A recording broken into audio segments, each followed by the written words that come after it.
right, I think we'll get started here, folks, if that's okay, it being 6 o'clock. Good evening, everyone joining here in person and online. Welcome to City of Summerside. We have 3 meetings here tonight. They'll happen concurrently. The first will be our planning board, the second will be a committee of the whole meeting, and then the third is a special meeting of council. So we'll begin by calling to order the planning board meeting of May 14th, 2024 here at 6:01 p.m. I would call for a motion to approve the agenda as presented from a member of planning board. Members of planning board, for the members of the public, is Councillors Ron, Morrison, and Deputy Mayor Snow. Moved Councillor Snow, second Councillor Morrison. All in favor, please indicate by saying aye. Any opposed or changes? Hearing none. We'll carry on with the planning board agenda as presented. At this point, we'll move into a land acknowledgement, which we do each evening with the beginning of each evening, where we have multiple meetings, or one, where we acknowledge that the land upon which we gather is unceded Mi'kmaq territory. Abogway is covered by the historic treaties of peace and friendship. We pay our respects to the indigenous Mi'kmaq people who have occupied this island for over 12,000 years, past, present, and future. At this point, I call on any member of planning board or member of council who's sitting in on the planning board meeting to declare a conflict of interest with respect to any item on the planning board agenda before them. Hearing none, we'll move on to item 5. Item 5 is the presentation from Coldest Night of the Year, which normally I don't think would be a planning board item, but probably we're doing it for, I'd assume that's a scheduling issue. So we have a presentation from the Coldest Night of the Year. Hey, Robbie. I want to thank you to all the councillors and the mayor, and I just want to say that it's so good for our city, to be championing so many things for homelessness and hunger awareness and as such. I'm grateful to be standing as representing the executive committee of Coldest Night of the Year, Summerside, to be presenting you with this plaque. We want to thank you so much. We're so grateful for everything that you've done for us, and there's really nothing else more that we can say except to hand this to you and say thank you. So I don't know how I do that. So somebody better tell me how to throw. Do I throw it or I come up? We go together. Sure.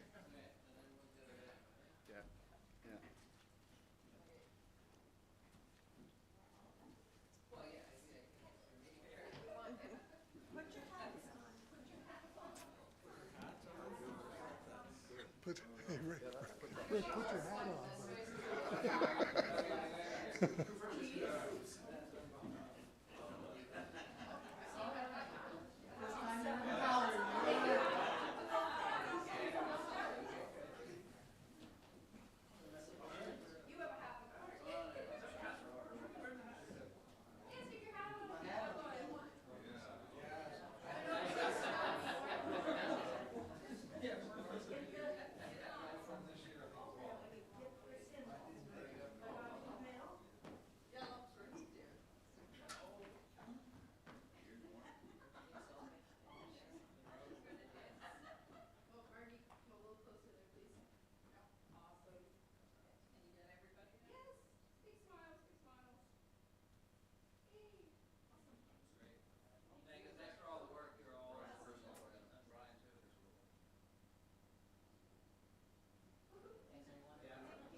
Thank you. Thank you.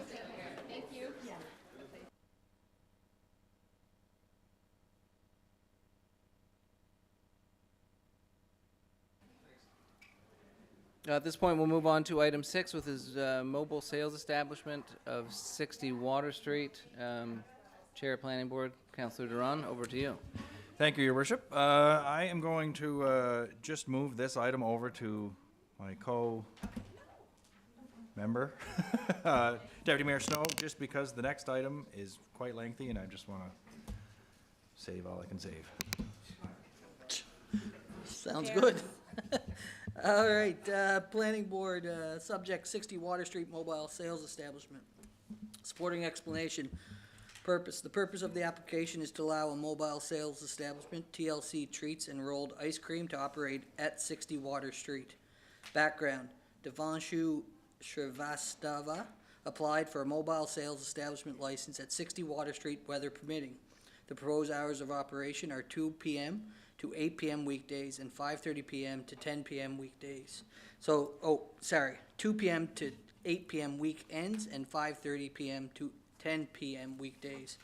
Mobile sales establishment means a business located in a motorized vehicle or movable structure that is towed or moved by a motorized vehicle, and where all goods, wares, or foodstuffs that are offered for sale are contained entirely within the motorized vehicle or movable structure, but does not include a lunch truck. Report. Under Section 3, City of Summerside Licensing Bylaws CS-21, the bylaw states the following. 13, mobile sales establishment license. A, any person or company seeking a license to operate a mobile sales establishment in the city shall make application therefore to the council. B, licenses may be granted for a mobile sales establishment to conduct business on a maximum of 2 locations in the city, and each application shall be accompanied by a letter of permission from the owners of the property on which the mobile sales establishment will be located. C, council shall allow or refuse the application based on considerations of safety, desirability, impact on established businesses in the city, public convenience, and such other considerations as it deems appropriate. D, council may attach terms and conditions to the approval of license if granted, including but not limited to 1, hours and days of operation, 2, health code requirements, 3, litter control, 4, approved locations. E, the license for a mobile sales establishment shall be valid for the calendar year in which the application is made only. A new application is required to council for each calendar year. F, no appeal shall lie from the decision of council respecting a mobile sales establishment license. Staff comments. In addition to the license being sought, the applicant has sought permission from the City Community Services Director, J.P. DeRoger, to operate his mobile sales establishment on the city-owned land at 60 Water Street. The exact location of the mobile sales establishment on the property at 60 Water Street is to be determined by the City Community Services and applicant. Recommendation. City staff support the application received by Devanshu Shrivastava to operate a mobile sales establishment, TLC Treats and Rolled Ice Cream, at 60 Water Street, property owned by the City of Summerside. The Planning Board recommendation, whether carried or defeated, will be brought forward for council for final decision. Planning Board recommendation, the mobile sales establishment application from Devanshu Shrivastava to allow a mobile sales establishment, TLC Treats and Rolled Ice Cream, to operate at 60 Water Street be recommended to be approved by council. So we would need somebody move it, and then to second it, and we can put it on the floor for discussion. Planning board. Hold on. Or, yeah, for planning board. Well, anybody can discuss it. Yeah, okay. I'm fine with moving it. if Moved we have a by second. Deputy Mayor Snow and seconded by Councillor Morrison. Okay. Any questions of any members of council or planning board? The only question I have, this is the same location where we had a food truck last year, the fish and chip one? And that fish and chip one obviously isn't coming back or hasn't applied to come back, or? No, they are coming back. What? They have applied to come back on this, in this location as well. In this location as well? Not the exact location, but in this Yep. lot, we'll say. Okay. Are we gonna have 2 in the same lot? Yes. The parking lot? Yes. I don't like that idea at all. That's what we're here for, I guess. Yeah, I know. And I think that's what my question would be. I thought if there was just going to be one, but if there's 2, could you give us some of the technical aspects of that? Like, how would that work? Because it is a parking lot? I guess I can transfer over to JP, who had some dealings with the previous operator, and what, if they had any issues or challenges, and they also had dealings or met with the property owner, or sorry, as the applicant, as far as where they could possibly locate with their staff, so. Yeah, JP, sure. I didn't realize that the second one is officially in for applications, but I knew that they'd met with our green spaces staff and have reviewed their operational plans, and their goal is to obviously to mitigate any parking issues and concerns that are in the area, but also bring some life and some vibrancy to the area of that boardwalk. Yeah, I mean, from our department's perspective, the more activities and attractions we can have along our boardwalk, the better. So we're just gonna work through the operational challenges that may or may not persist from that and go from there. Based on that, do we know how large this structure is? Like how it would, do we have any idea of how it would fit compared to the fish and chip truck? Like, is there a chance that they both fit in that same area that they were and doesn't take up any more parking than it already had? It may take up more parking. The reality is that parking lots are rarely all that occupied, and the goal with these would be to have it even more occupied and increase more people using our boardwalk and grabbing something to eat along the way. So from my understanding, when we went through the process with our green spaces staff, they were quite pleased with the operational plan, and they were going to mitigate as much parking as possible and still operate.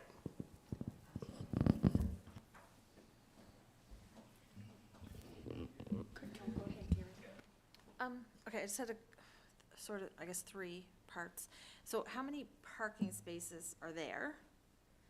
And how many parking spaces do we lose per establishment, if there's gonna be 2 put in?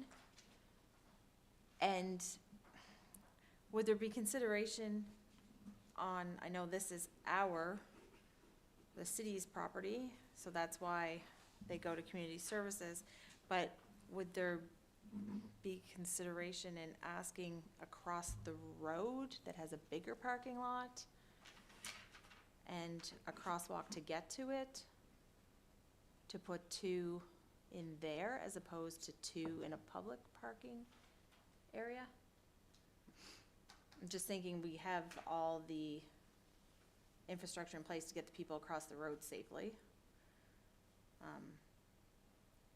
So I'm just wondering if across the road would be a better request than taking up the parking that's for the boardwalk users.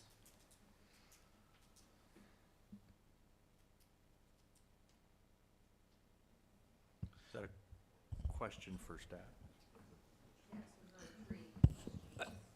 It looks like there's about, we would have to confirm for you, but it looks like there's about 6 or 7 parking spaces parallel to or end on from Casely's Auto Sales. There is also a couple other parking stalls, I'll say, to the left of your picture, closer to KFC, and those were the electrical charging stations, I think. So those would remain open. Last year, the establishment was in the top right-hand corner. I don't know if they occupied 1 or 2 spaces. I know they had a water tank, I'll say, sitting on the grass, which wasn't on a parking stall. When we saw this, I didn't see this establishment, what's proposed, but I did see it located in Charlottetown and Victoria, and it was 1 vehicle, no trailers, no anything else. It was an old European reconverted truck. That's what was occupied in Victoria and in Charlottetown. I haven't confirmed if it's just that same unit with 1 space, but. And that's why I asked.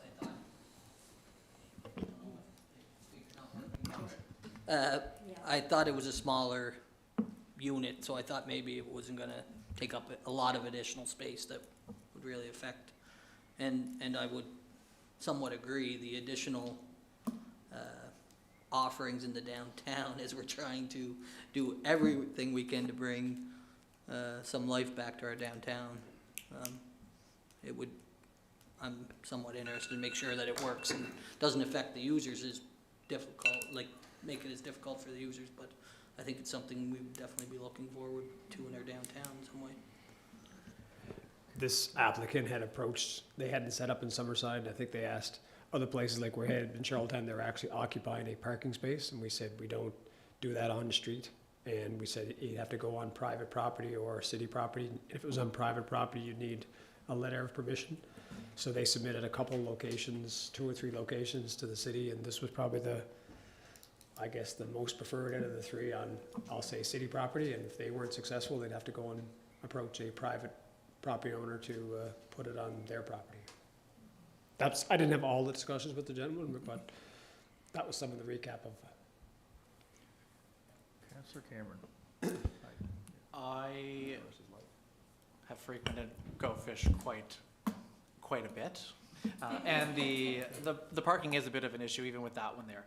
But would there be any way that, like, where the sign is, between the sign and the truck, I know that along the boardwalk there's parking, but coming down that middle portion of the parking lot, would it be possible to put more parking in that way? Because right now people just kind of go in, they park wherever they want, and that, I think that's a bit of an issue, is that there's no organization to the parking lot when that business is there, and if you put another one in without more parking, I don't know how many more parking spots you could get in there, but it could be an option. We certainly could, we haven't, I say we and our staff haven't looked at reorganizing that parking stall or, we had looked at this location a couple of years ago as potentially putting multiple food trucks or food variety options in one city location. It was kind of, I'm not going to say deferred at that time because we thought we were going to have to bring services in, water and sewer to try and electric to provide the users that were asking at the time.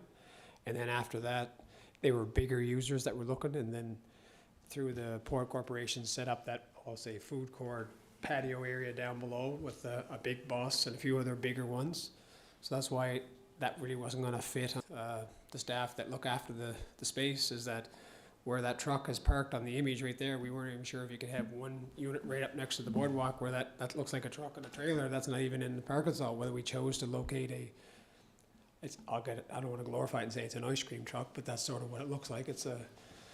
But again, we'd have to deal with the staff to say what can be fit there as far as location, and I don't know if it's walkers that are going to be doing it or drive in and getting the stuff, or drive in, get it, and go for a walk. Like.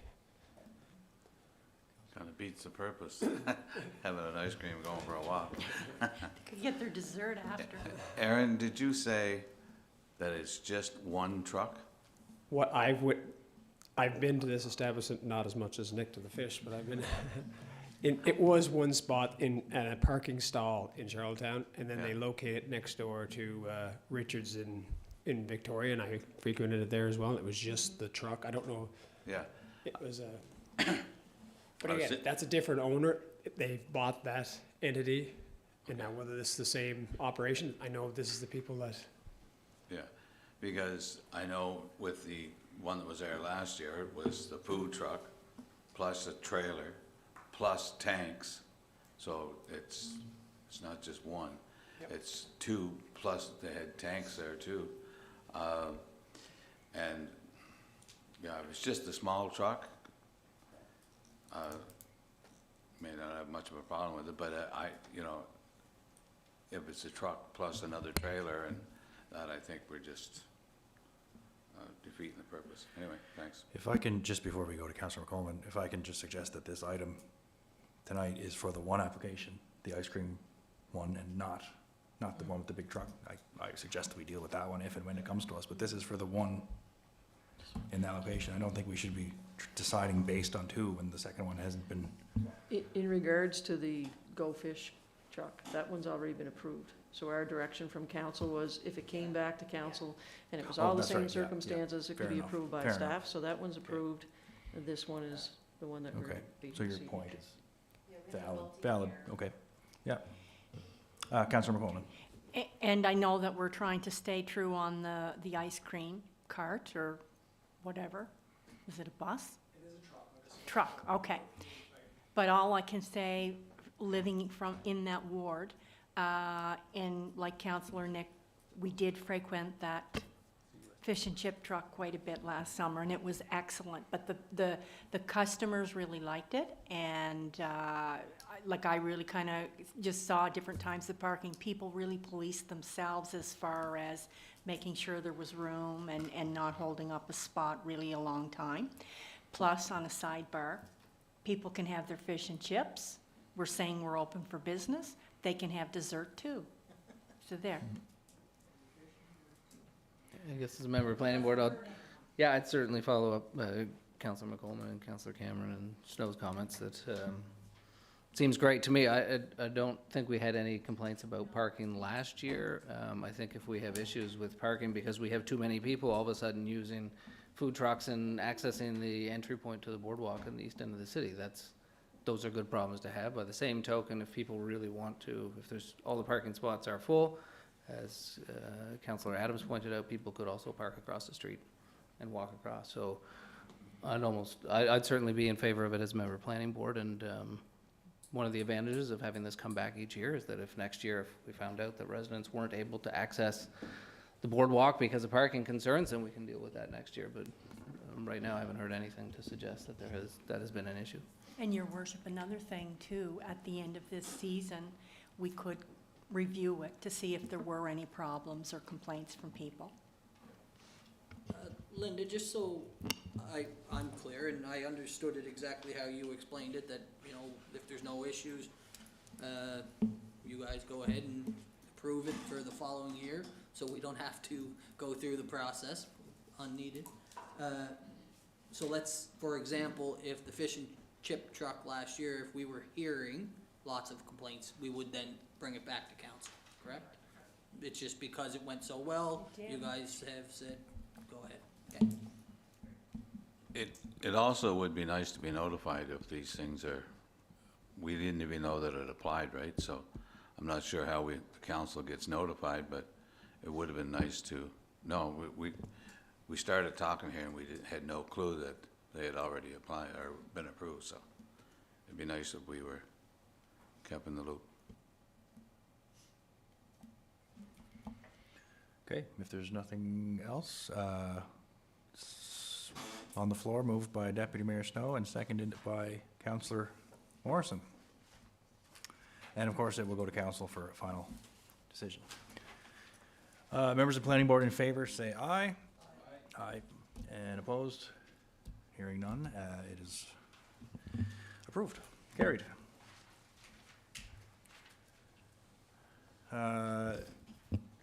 Following that, recommendation for 591 Reed Drive, a preliminary subdivision approval. Supporting explanation to subdivide PID number 756825, creating lot 24-1, 24-2, parcel R, and the remainder of PID number 756825.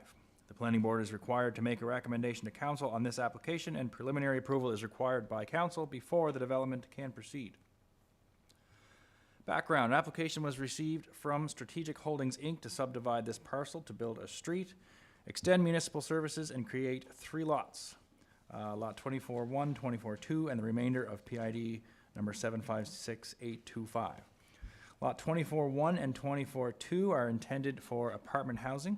The proposed subdivision layout is indicated on preliminary survey plan prepared by Locus Surveys Limited, drawing number 23055-S01, dated May 2nd, 2024. Report, as required under section 3.6 of the Subdivision and Site Development Bylaw, Council Planning Board and the Development Officer shall consider the following general criteria when reviewing development applications under this bylaw as applicable. A, conformity with this bylaw. Staff comment, the proposed subdivision conforms to the Subdivision and Site Development Bylaw. The subdivision is considered a major subdivision and will be subject to the requirements set out in the bylaw. B, conformity with the official plan. Staff comment, the subdivision conforms to the official plan as the current land use for the property is residential. C, conformity with the zoning bylaw. Staff comment, the proposed lots conform with the zoning bylaw as the proposed lots meet the R4 standards and the land is zoned high-density residential, R4. D, the orderly and following nature of the development. Staff comment, the proposed development promotes smart growth, making effective use of the land and applies to the principle of orderly and following.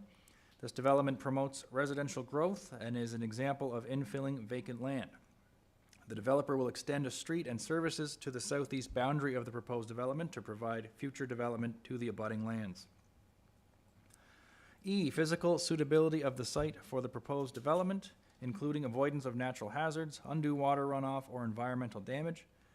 Staff comment, the site is suitable for development. The developer will be required to manage water runoff or environmental matters. F, compatibility of the proposed development with the present and future surrounding patterns of streets, lots, and services, including conformity with any city concept plans. Staff comment, the proposed street location right-of-way meets with city street patterns for this development and future development of surrounding properties. The proposed street and services are required to extend to the end of the proposed development to allow further development on the lands to the south and east, currently Crozier property. The proposed lots will conform with the lot requirements of the R4 zone. The development of the lot 24-1 high-density residential with 3 12-unit apartment buildings intended to be developed on lot 24-1 upon subdivision approval. The remainder of lot 24-1 and lot 24-2 will be developed at a later date. Regarding preliminary approval, Summerside Electric can confirm that in this area of the city, Circuit R9, with already planned utility upgrades to our substation, that there is adequate power supply for development of this size. Specific details of how and where power lines are to be installed in the new development are still to be determined. There are 2 projects with competing priorities, this development and the future provincial traffic roundabout. Both this development and the future traffic roundabout have conflicting desires for land space usage where power lines are desired to be routed. The developer will need to obtain provincial right-of-way usage approvals from the province as required for power line routing, or have power lines routed through developer's private land space. The developer will need to work with the province and Summerside Electric to develop detailed designs of where power lines are to be installed in relation to proposed buildings, laneways, and be compatible with temporary or permanent Reed's Corner intersection traffic plans.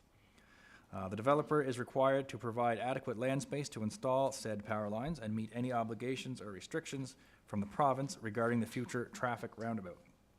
If unable to install overhead power lines, the developer is responsible for designs and added costs of an underground power system to the proposed development.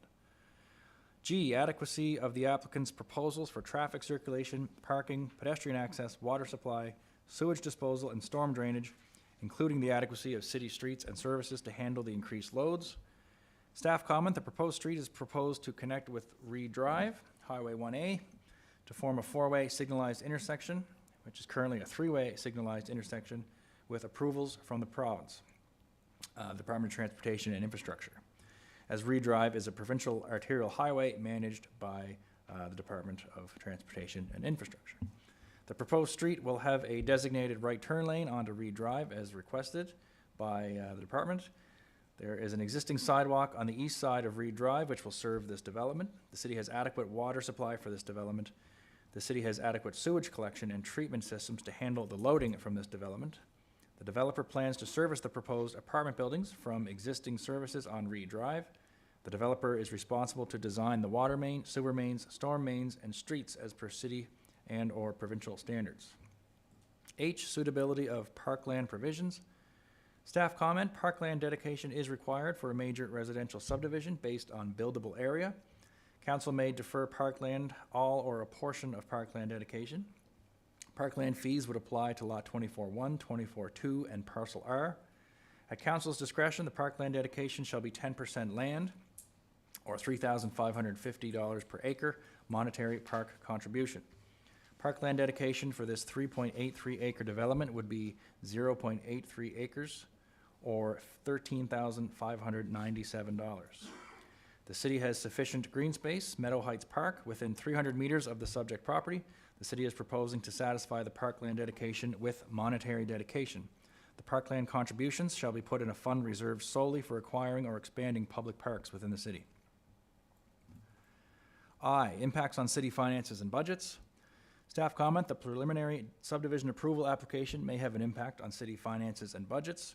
As per the bylaw, the developer is responsible to connect to the proposed street, including street, curbs, water, sewer, and storm, to the city street system, which is usually a distance of 5 to 9 meters, depending on the street right-of-way width, from the developer's property to the existing street.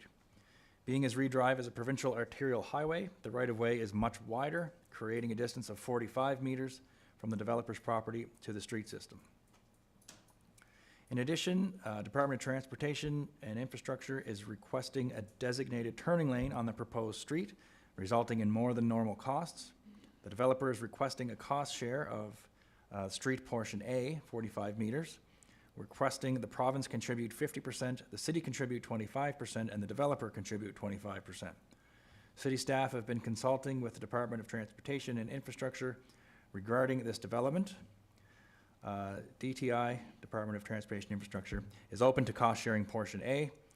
With the city and the developer, however, DTI's cost share would include street construction costs only. Water and sanitary sewer would be by others. Based on the project costs provided by the developer, portion A of the street would cost $427,997. The city's requested cost share, 25%, would be $106,999.25. Being as DTI is requesting a designated turning lane, the transition from 3 lanes to 2 lanes will encroach into the portion B of the street. The developer is also requesting a cost share of street portion B, requesting the city contribute 50% and the developer contribute 50%. The developer is proposing type 2 sidewalk, which is not a requirement of the bylaw, thus the developer's cost would be reduced by $43,000. The new street alignment being proposed is an interim plan. The long-term plan for the intersection is a future traffic circle. The city would consider the developer not installing curbing, providing the storm drainage can be managed to the city's and/or province's satisfaction, which could further reduce the developer's cost. J, proof of conformity with any applicable provincial legislation and regulations. Staff comment, the developer shall conform with all provincial requirements as applicable. The developer will have to submit the street plans and servicing to the Department of Environment for approval. And K, other matters as considered relevant. Staff comment, staff have prepared a proposed road costing for this development for council's consideration. Staff review. Staff reviewed the cost sharing associated with portion A of the street and determined the cost share is a reasonable request, being as portion A of the street is 45 meters, opposed to the standard of 5 to 9 meters, and requires a designated turning lane. Staff support the cost share being proposed for portion A of the street and recommend the city consider the cost share up to $106,999.25 as requested. Staff reviewed the cost sharing associated with portion B of the street and determined the cost share request is not a reasonable request, as developer is responsible for all costs associated with street construction within their property. However, staff recognize there is a designated turning lane that transitions from portion A of the street into portion B of the street, and council may want to consider contributing to the cost for the designated turning lane within portion B of the street. Costing for this portion of the designated turning lane is not available at this time, being as the engineering design drawings are not required until preliminary subdivision approval is granted. Staff support the application from Strategic Holdings, Inc. for preliminary subdivision to subdivide PID number 756825, creating lot 24-1, 24-2, parcel R, and the remainder of PID number 756825 to be recommended to be approved by council, subject to the following. The developer shall satisfy all municipal servicing requirements. The developer enters into a subdivision construction agreement. The developer shall satisfy the parkland dedication requirements. As per section 8.5 of the subdivision and site development bylaw, the planning board shall make a recommendation to council on this application before it is approved or denied. The planning board recommendation, whether carried or defeated, will be brought forward to council for a final decision. Planning board recommendation, preliminary subdivision approval be granted to Strategic Holdings, Inc. for preliminary subdivision to subdivide PID number 756825, creating lot 24-1, 24-2, parcel R, and the remainder of PID number 756825 be recommended to be approved by council. It's a lot to take in. In order to get it onto the floor for a discussion, I will move it and ask for a seconder from planning board. His Worship Mayor Dan Kutcher. We may discuss quite a bit to take in there, so, Deputy Mayor Snow. Do we have any indication from the province on when the future traffic circle could be a reality? I'm seeing 400 and some thousand being put into a second lane that will eventually be non-existent. Like, to me, it seems like a waste of money if there's immediate plans or somewhat. I know there was plans not too long ago about it. Borrow the cursor for a second? It seems, I know 100,000 of the city's dollars to go in to be then torn up in a year or two. I'd be a little bit disgusted with seeing that happen.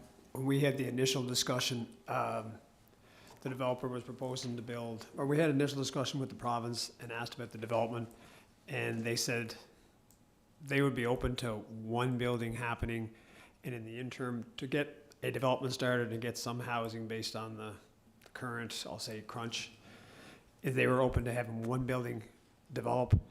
That one building, the two blue buildings are along here and the parking lots are here and they exit over by a shared access with city flooring. They said if one building happened, we'd let that one building go through that existing parking lot and go out the existing access. The developer wants to do 3 buildings. They're saying that's too much to increase onto that existing shared access with, I'll say, the city flooring building. So this was always shown saying, show the full development, show the, I'll say, the 4-leg intersection option, lay out the buildings so that a future roundabout, that we wouldn't have a building in the way. So that's why these are all laid with, that's what would make it the 4-leg, this would be the future roundabout. So we got a design from the province for a future roundabout. They said it wasn't in their current 5-year plan. Now, wasn't in their current 5-year plan is what they told us, but they also weren't aware of any development prior to doing their plan. So we said, where is it on your radar? So the blue would be so they said this road would go in at least for 5 years, based on what they've told us. So if the province was aware that putting in a traffic circle would potentially bring in 1, 2, 3, 4, 5, 10. looks like 10 possible units in a time where we need a housing crisis, where instead of us wasting 100-some thousand, the province wasting their 25% and the developer wasting whatever, why wouldn't we, or why wouldn't they, or we get, that should have been done forever ago, no doubt about it, but it wasn't for whatever reason back then, and now we're gonna, I just don't like the thought of wasting 100-some thousand on something that will be eventually ripped up, and a developer wasting money, and it just seems like a bit of a waste to me. I don't know if there's, it's not you, it's more of a But province. again, we just asked them, where was this in their radar? They just said it was not in their current 5-year capital plan. I can't say if this would expedite it or it's not gonna change it any faster based on, I didn't get into them as far as what they felt the overall level of service was of that intersection now or not. In regards to what you talked about, that was why we said this blue portion would go away and a portion of this yellow would go away. And then in the long term, the blue would be the route into this. So that's why we suggested in the developer's cost estimate, they had sidewalk in there. That's why we noted, okay, we're not requiring it. We were saying, yes, potentially cost share in the portion A. We haven't cost shared with developers on their regular streets. But we said, okay, to remove your overall total cost for that, they had itemized sidewalk. So that was $40,000. That would really be off their total project. We also said, since it was going to be, if this was going to be 5, even 10 years, we didn't want to be curbing this section. You still got to have the infrastructure in place, but we said if the storm system can be directed to the structures without curbing just this portion here, we'd be open to removing that portion of curbing out of their budget or what was proposed. So we wouldn't be tearing it up within 5 years and saying it's perfectly good curb, lasting 30 years, and we're tearing it up after 5. So that was our attempt to try and minimize something that could come out. Do we have a timeline on, like, the project? 3 buildings building? are ready to go now. 3 buildings are ready to go now, like, ready for permits are ready to be submitted or submitted, ready to be approved based on all the other information coming in. So they're ready to go with 3 right away. Okay. 3 Yeah, of the 5. The 3 that are proposed are these 3 right here. I would just, personally, I would like to see the province come on board. If this development is a reality, which it appears to be in front of me, then I don't know why we're not looking at, and the province, looking at making the needed investment now to fix a problem, plus spur. Well, I'm not speaking for them, but they're not deeming it a problem needing fixing within 5 years or within their own resources. But it was a problem probably 10, 12 years ago that they thought about bringing forward, correct? No, if you could, 10 years ago. However long ago, I don't know. No. Before my time. Well, if you can't remember, you drive in here and you didn't stop. You had this right turn. You came from board and you drove straight into Summerside. That was the way it was. It wasn't, that was the problem. People come from Kensington, you cut them off. It wasn't a norm. The free flowing traffic was from Borden right into town. So they realigned the intersection at that time to make it more standard. That was what they changed. They proposed to do a roundabout, but that was gonna be the very first roundabout in PEI, hadn't been tested anywhere. They did one in Travelers Rest, so they made this three-way intersection more standard. That was the initial, I'll say, problem. They made it more conforming or normal. I'm not saying there's issues or not issues with it. We don't evaluate that intersection, they do, as far as.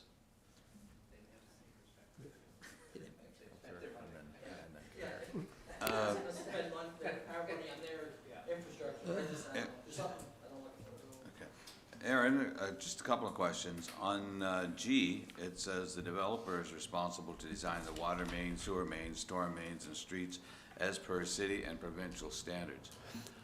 Wouldn't those be city standards instead Well, of provincial? right now, they may have some, where it's their intersection, it's the province's intersection, and there's probably gonna be a joint review as to where the intersect. We got this temporary layout and this other layout from the province and forwarded on to the developer and his design team.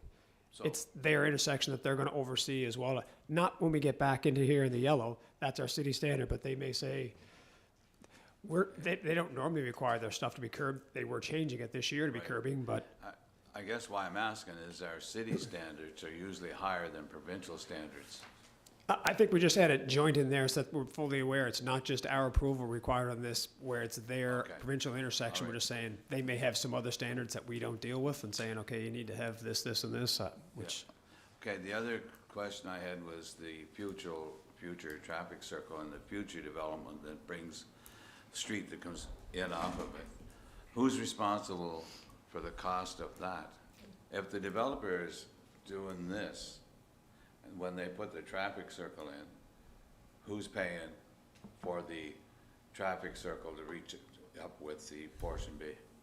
I think Deputy Snow already made that argument, perhaps to say we've already contributed for this, and because it wasn't on, that's gonna be your argument, is that we've contributed for this intersection, for this development, and if you wanna change this intersection, you're gonna have to modify the legs of the intersection that are there to comply with So your the design. province. That's gonna be your argument. Okay, yeah. That's what I would, today or 2 years' time or 5 years' time, is that we paid and contributed for alignment. The intersections change. They're gonna possibly have to make changes to the 3 other legs of the intersection as well. That should be in the project, right? Right. And the other question I had is, it's great to see the development, but on that turning lane, have we cost shared other developers on a turning lane? I'm not sure where we've, just don't where we've wanna added start them to make I think, what we're saying is they're probably gonna have a dedicated right or a dedicated left as well as coming in here, because when you're across this side of right now, if you're sitting here, whether you can pitch or not, there's a cross-hatched area in the middle. This is not a straight through, it's just people turn in and everybody come here goes left. They're gonna have to make an extra lane here for people to come straight, so they're gonna have a left and a straight and one coming in, so the opposite side's gonna have to match, so that's not a typical thing I don't think we've done that I know of, and we're saying, if there was merit of doing that, the contribution we're already saying for this is that we're decreasing your cost by 40,000 for sure, what was listed in the sidewalk, but we're also saying the curb that's in your budget for your entire street in portion B, from this red line till it hits the blue line, and from this red line until it hits the blue line, provided your engineers can show your storm drainage can work, we're open to decreasing that curbing out of your budget as well. That would be our contribution to your overall project, decreasing the total cost of your. Do you follow I think that? it's- Yeah,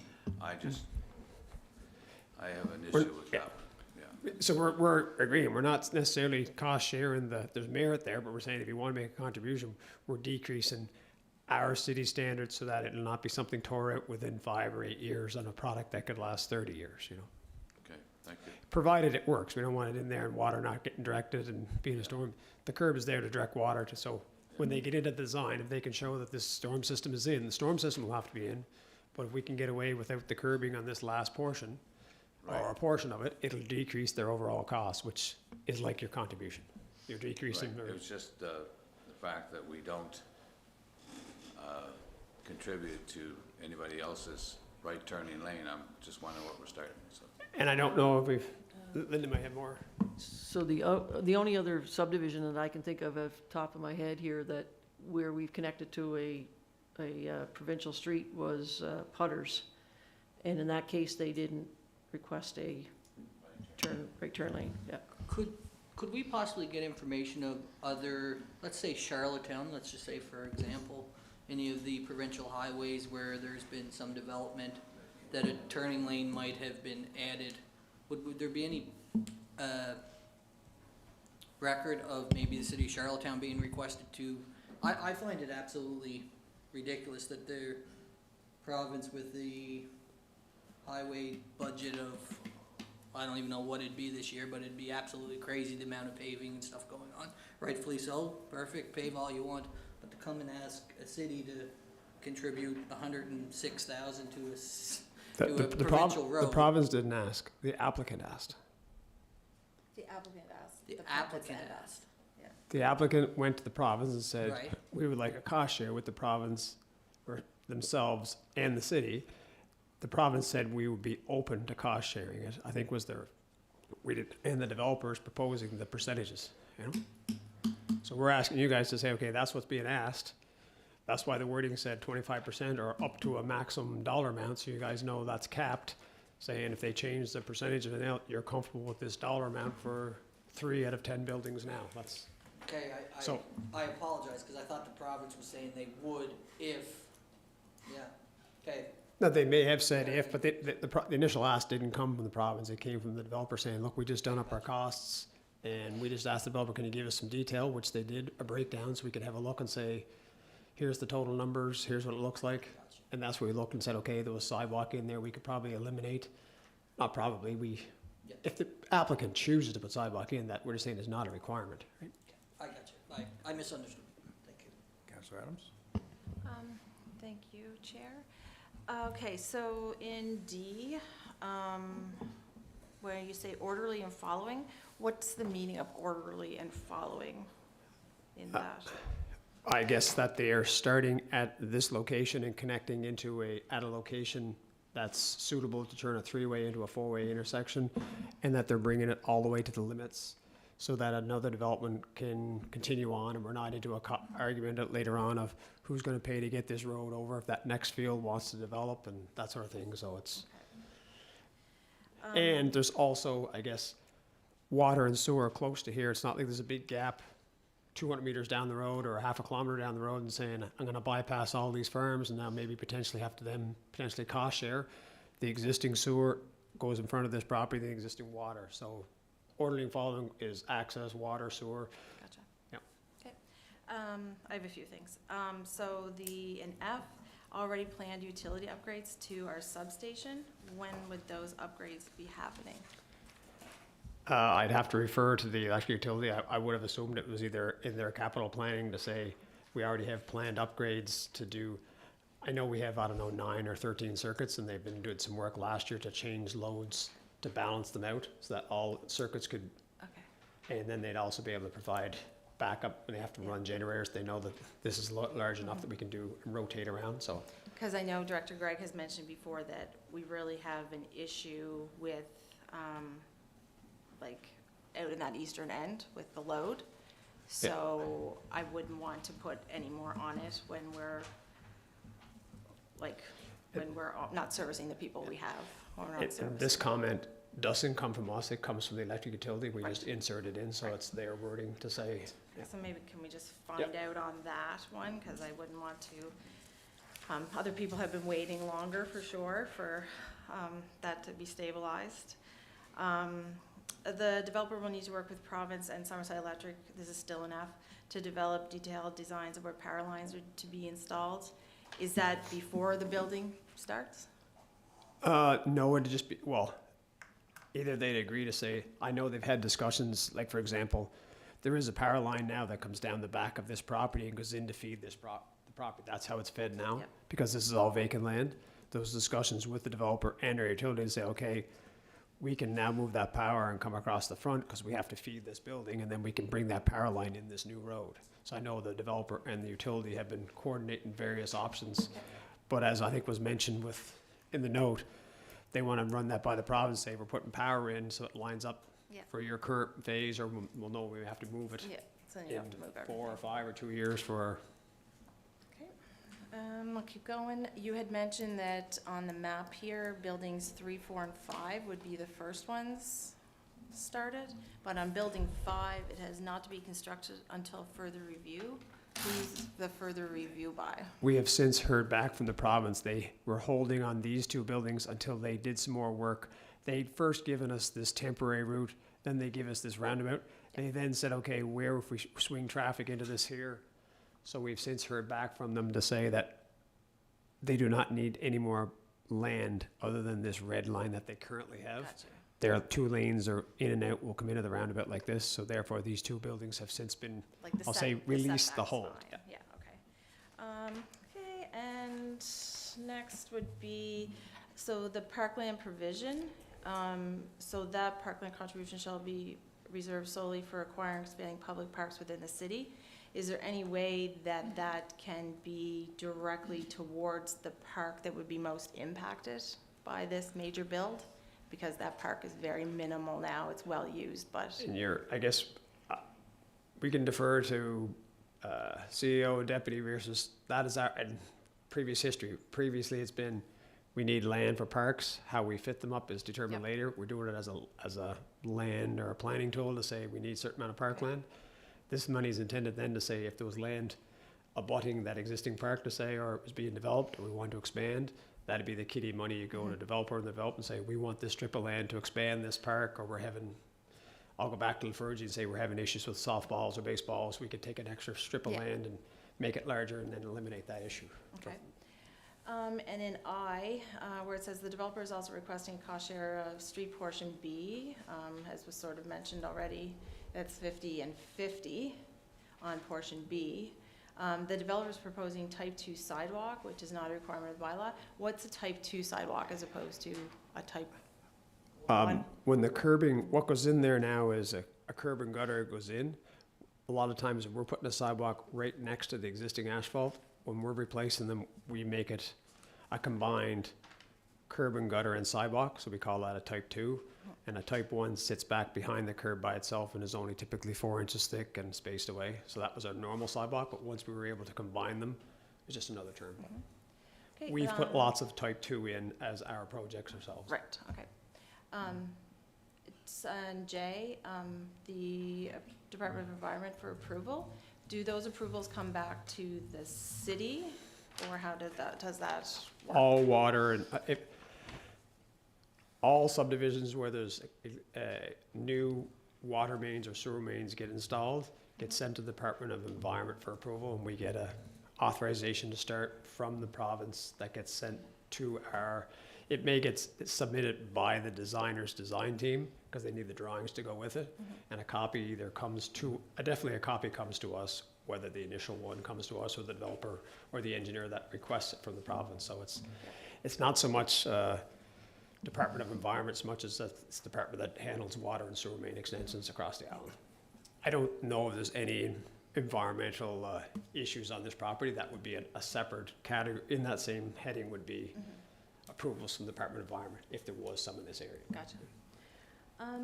I guess,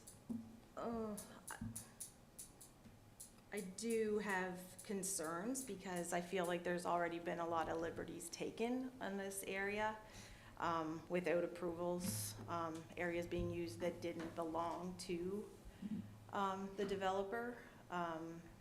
For example, our sidewalk that still is not up to city standards after it was run over repeatedly by illegally accessing Reed Drive by the developer. It meant the Department of Transportation Infrastructure had to make several trips out, had to erect several signs so that the developer would stop accessing this after told not to. I do have a concern about the garbage that will be in this area, as there's been garbage in other construction sites, smaller than this one that's being proposed. And I do have issues with the noise and nuisance bylaw that is not followed, where there's supposed to be no equipment after 9 o'clock at night. And I think that has been pushed a few times as well.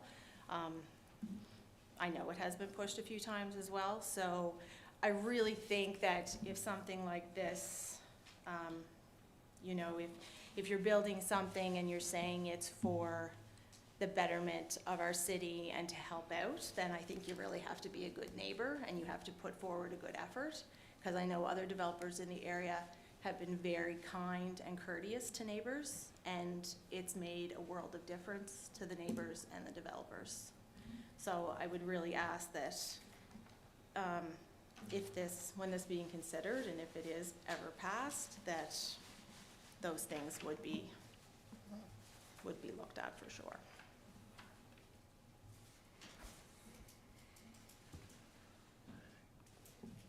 Thanks, Councillor. I just have a couple of quick questions here. All great comments and insight. Aaron, would we have a second resolution for the potential contribution agreement?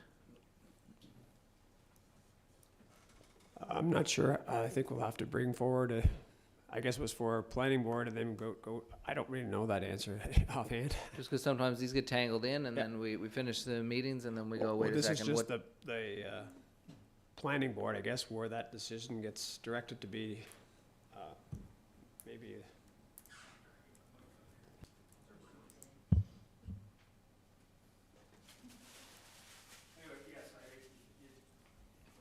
There's two questions, right? There's the subdivision question, and then there's the contribution, and council's certainly free to deal with them separately. There's no, and as Aaron pointed out, the developers made a request. Council can deal with that however they wish, right? Yeah, I think it might be helpful for council if they come as separate, just so we don't confuse the two, because when I'm looking at the subdivision approval and then looking at the contribution agreement, while they're connected, they are ultimately different. And I guess one of the clauses in there says any other conditions or financial, so that's typically where if there's a request for financial contribution, we get included in that, so we're aware at the approval time. And if you do split it out, you might want to split out Part A and Part B, where there was two separate asks, just to help clarify for us going forward, if you agree with one part and not the other, so that it's clear. The cost share portion, there was two parts to the cost share? Yeah, exactly. Yeah, that had me confused when I was reading this earlier today as well. And as well, then the cost share, because the provincial government wants to add extra lanes, and then we're tied into that cost share. So anyway, there's certainly a couple of questions there. From my perspective, the future traffic circle, if it's not in a 5-year capital plan, I don't know how many years we'd be sitting here waiting. I'd far prefer that when we look at this, we look at building a street to standards. I'm happy actually the developers brought forward a road that includes a Part B or Section 2 sidewalk, a curb sidewalk, which I think is great if we're going to have potentially dozens, 100 people living in here, connecting to our existing sidewalk network. And everyone knows my opinion on sidewalks for sure.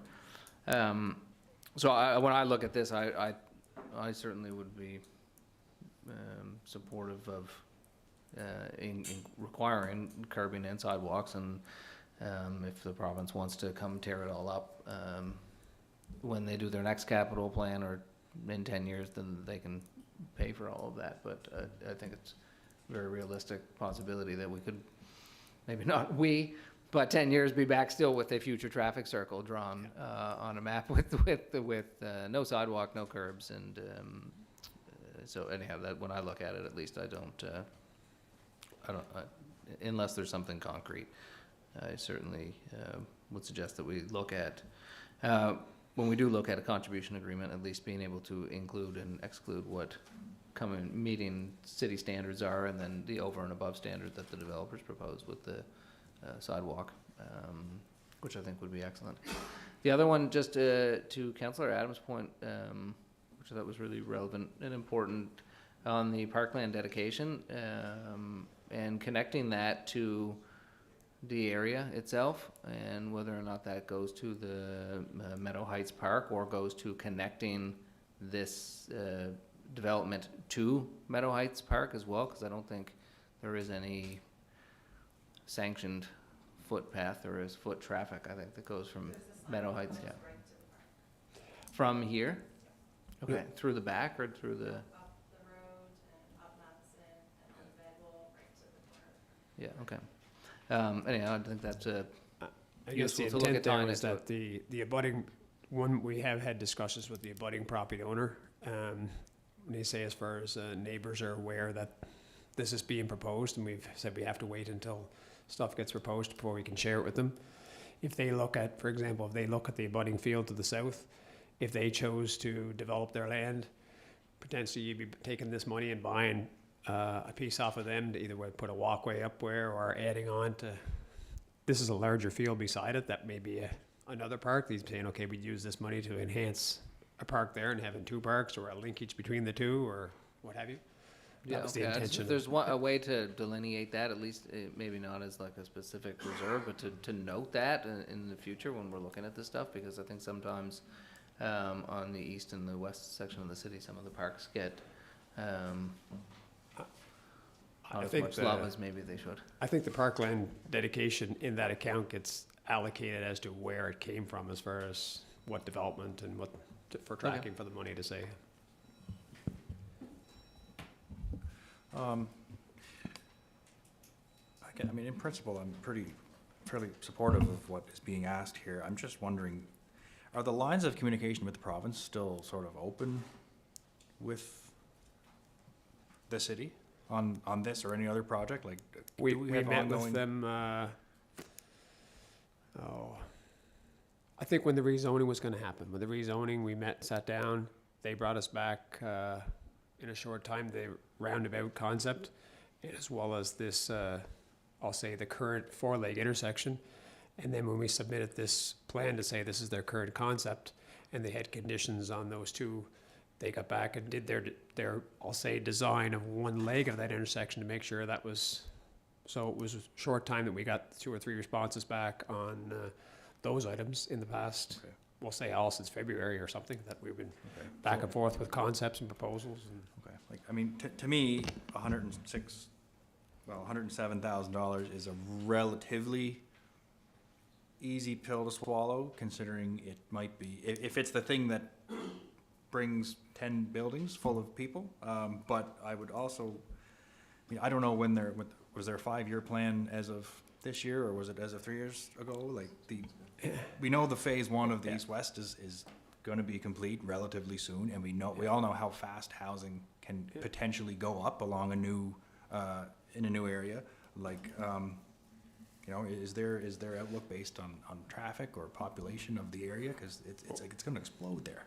we sit down with the province once a year just to talk about general projects of that gonna overlap and kind of overview what we're doing in the city and what they're doing, or if there's even technology or projects that's something trying, they'll tell us it's aware, and we'll try and go and view it if it may not be here.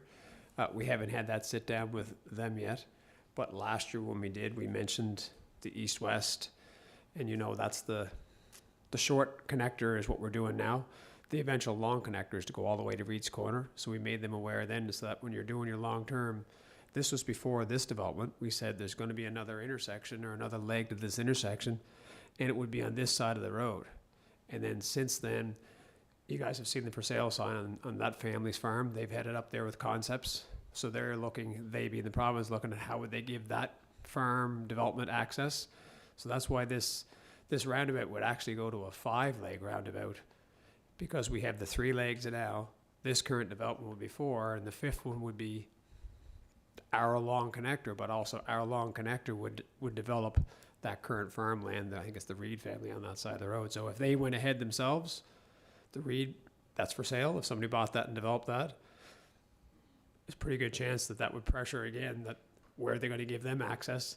They may do something similar and say, to do one building, we'll get you started, and maybe that changes so when we met the first time, the Reed property and this property was not proposed to be developed. So maybe that's why it's on their 5-year plan, and maybe with that one for sale and this one being ready to go, when we sit down with them, we'll share the developments that are happening in the city and what's going on. If that changes their 5-year plan, we'll certainly make them aware of it once a year, what's going on in our area. So, I'd be curious. it changed my comment somewhat, knowing the request was coming from the developer as opposed to the province, but in any other developments, whether or not it's whatever, let's say like the Kent building in Charlottetown, that's on the public highway. It's not on City of Charlottetown. There's traffic and turning circles that would've went in there once those developments were erected. Did they go to the City of Charlottetown, not the developer, or, like, is that something the province usually bears? Knowing that the development's going in and traffic needs to flow through their highway, and it just seems odd to me that we're contributing to the provincial highway to make it safer, even though the development's within the city. It just seems like it's their responsibility to me, and maybe I'm totally wrong, but it just,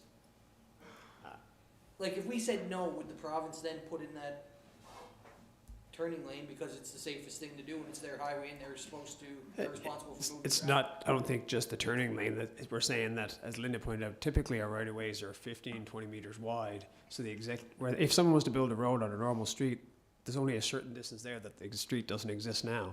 In this one here, there's a long distance before you get to this developer's property. So we've had a few other ones where, that's why we say you gotta build all the way. We've had some ones in the past where the city's been brought forward saying, I gotta build this road to get to my property, and the city has looked at cost sharing those stub roads that didn't have a street on it, just the land was there. So the city has cost shared, that was our rationale to say, okay, it's a piece of road that's not even on the developer's property, and it's way longer than typical, it's 45 meters instead of 4 or 5. That was our rationale. It wasn't so much the turning lane, or we're saying, our principle or rationale was like, there's past logic says we should be contributing maybe to build this road that's not on the developer's property. Okay, thanks. One final question from me.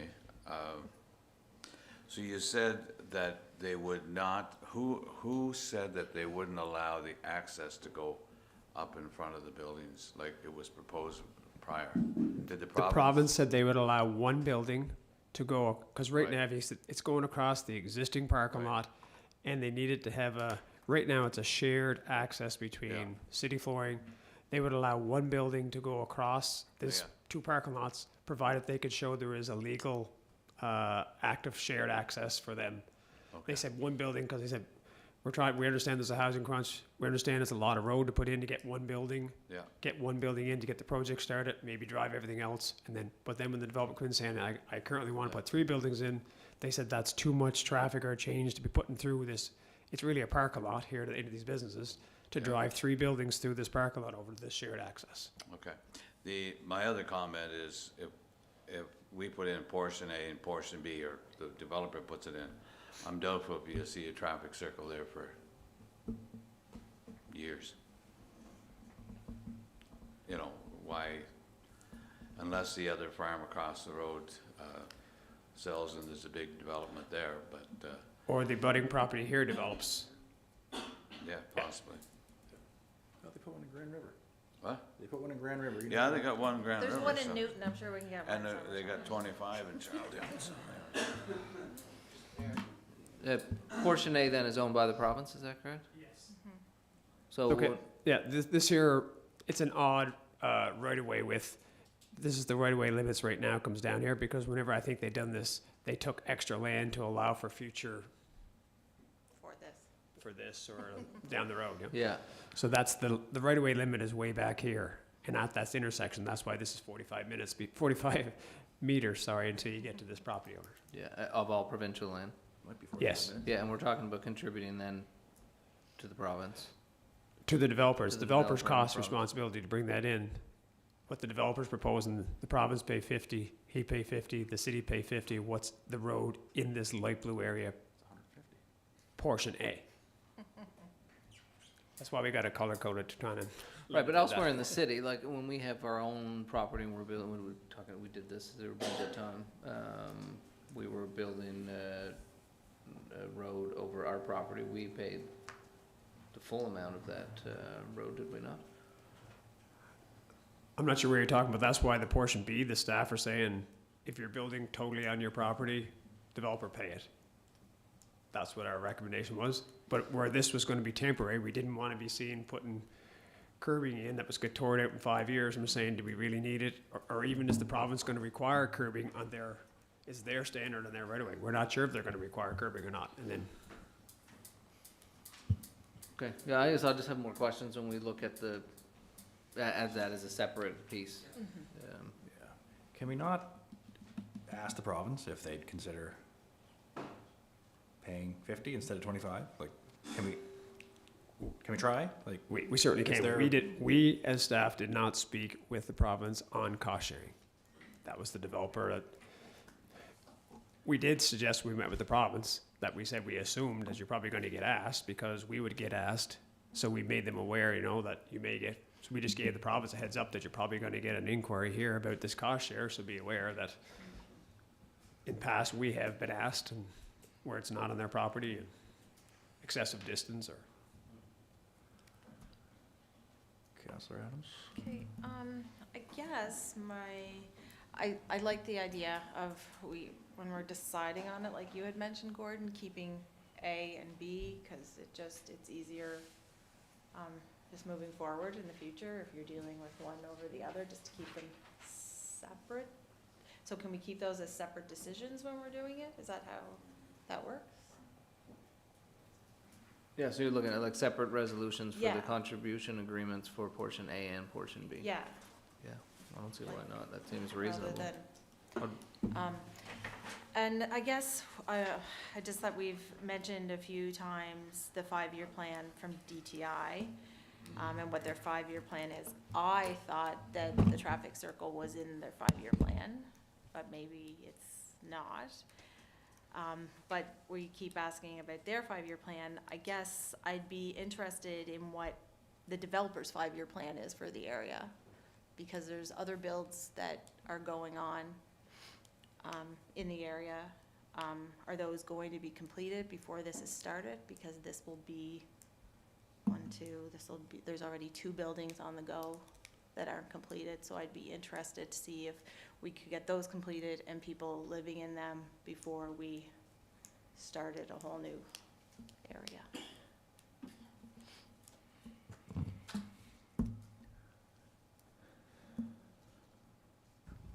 I think in regards timeline, as noted in the report, the developer was saying if they get approval, they'd want to move forward with this development. three of the buildings. Okay, so is it fair to ask if the current projects this developer has on the go are going to be finished so that we can move people into them before something else is started?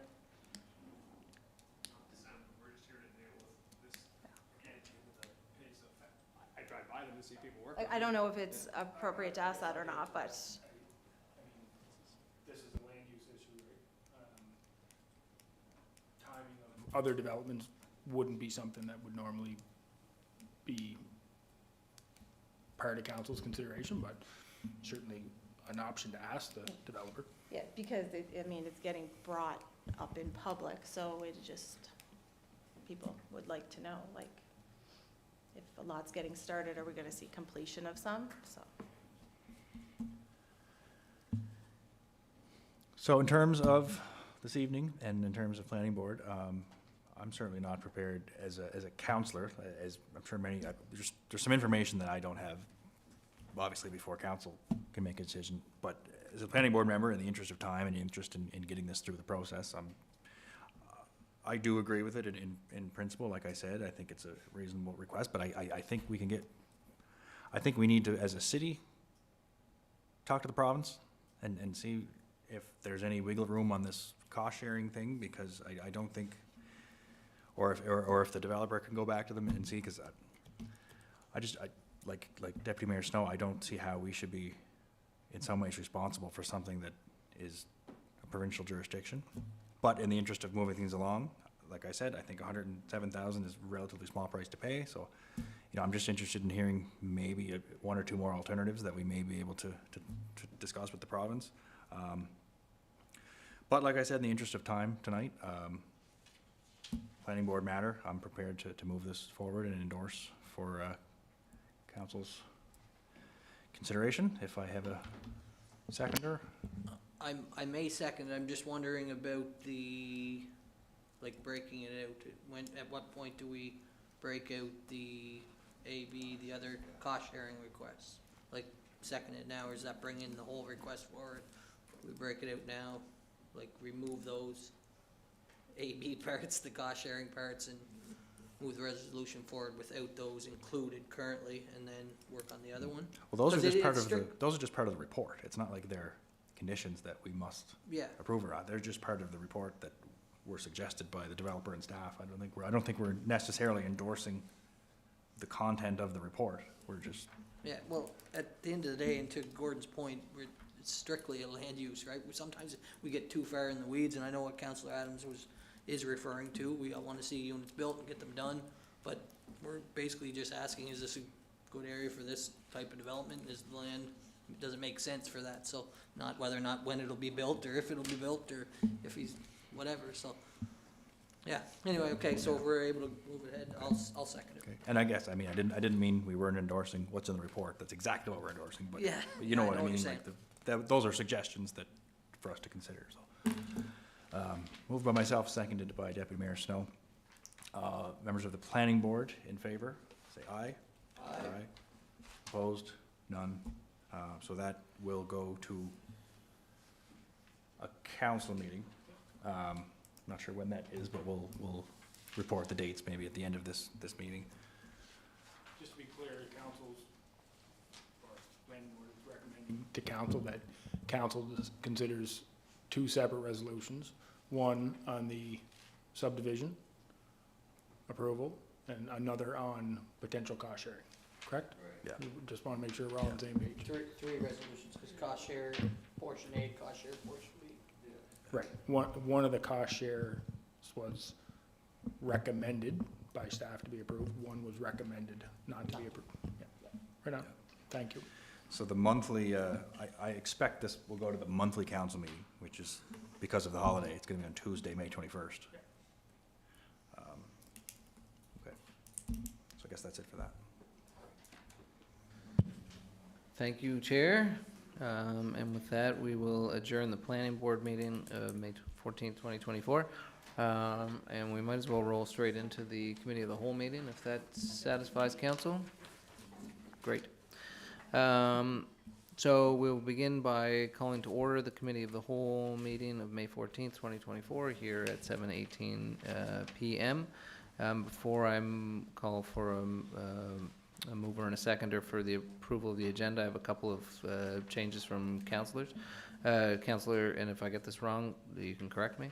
Councillor Adams, you had requested to remove 6 and 7 off of the committee of the whole discussion. Councillor McDougall, you had requested to amend the agenda to add boardwalk. Yeah, we can add that on with the green short cleanup if you want. Sure, we could do, or I was actually thinking maybe we should do that first. But yeah, we can do that, and then we can get Mike Thususka up if that's okay.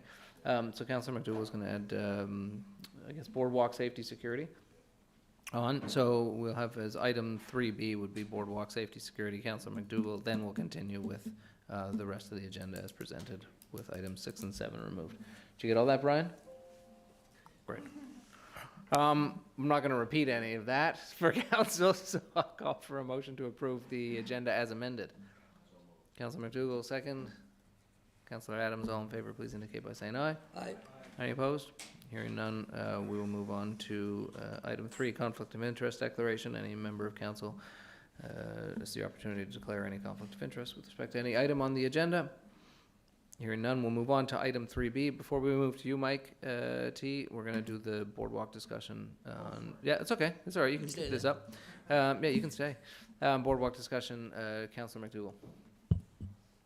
Thank you, Your Worship. I had no intentions of putting this on when I got up this morning and went down to the boardwalk for my morning walk and come around the corner at 6:45 and yeah, I seen 2 light standards down and I thought, oh no, couldn't believe it.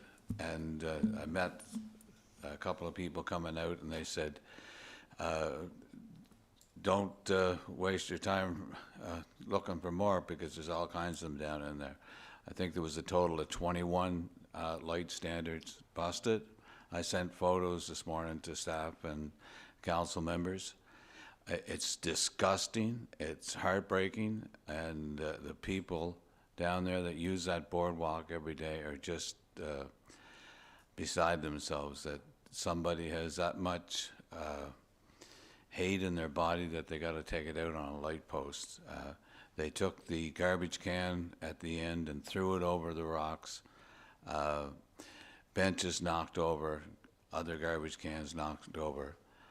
They even took a post and tried to knock one over, and I can't believe that it didn't go, because the mark was right on the post where they were beating it with the pole.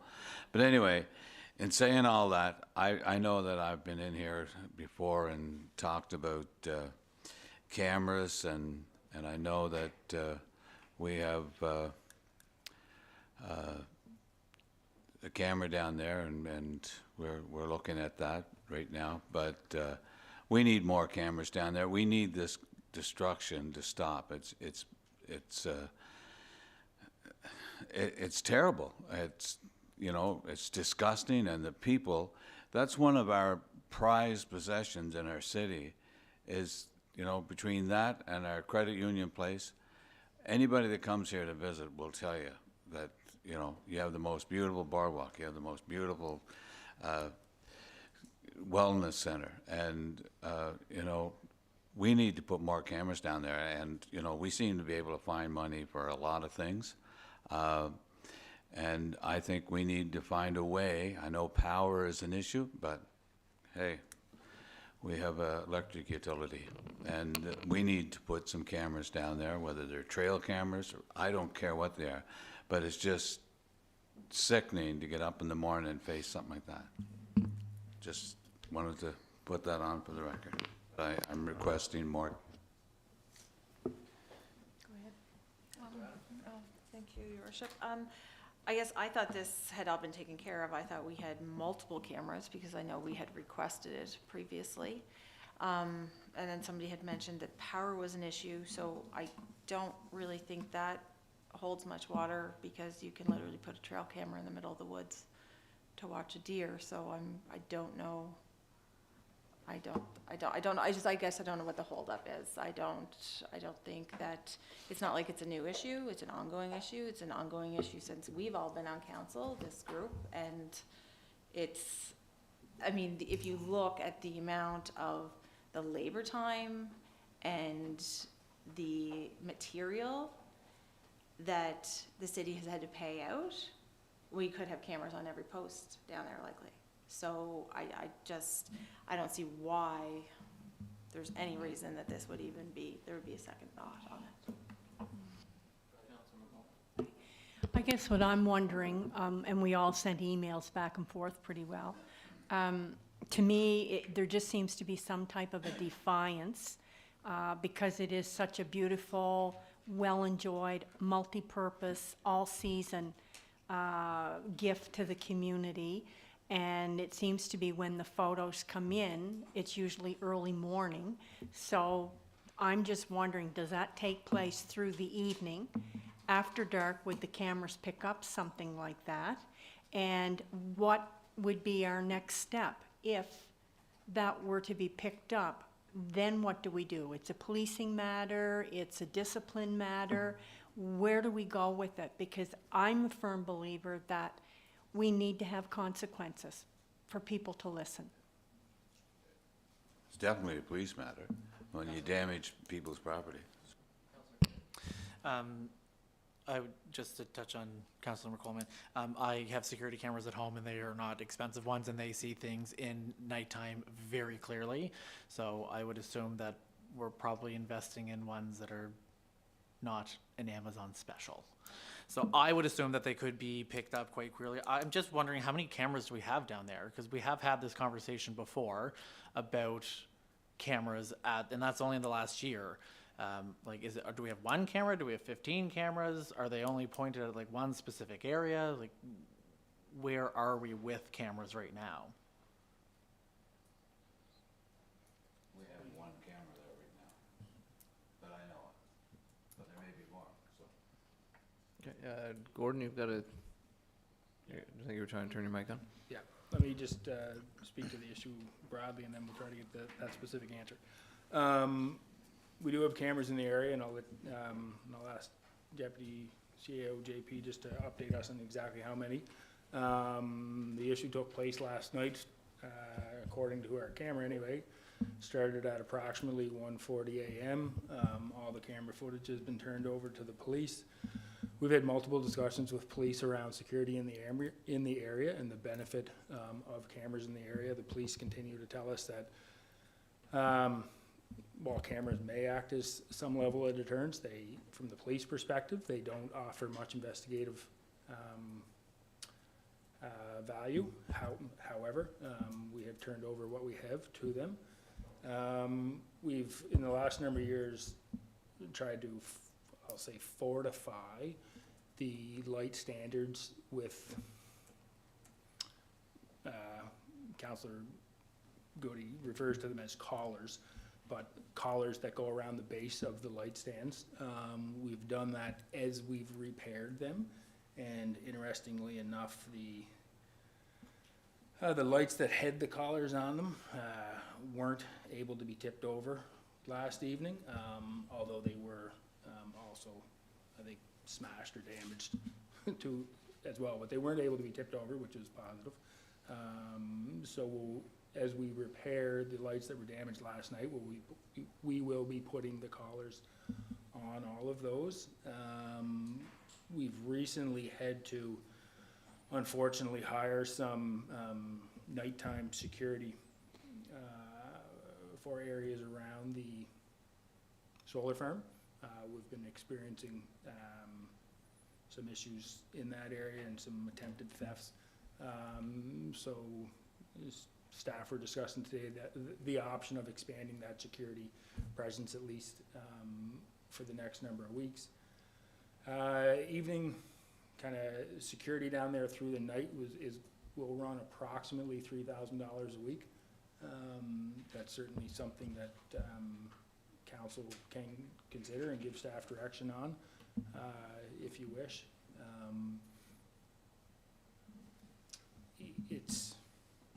It's extremely frustrating for staff the same way it is for council. Yeah, and we can, if council wish, we can send around the video footage that we have from last evening. You can take a look at it and make some, have your own opinion on it. But it is extremely frustrating.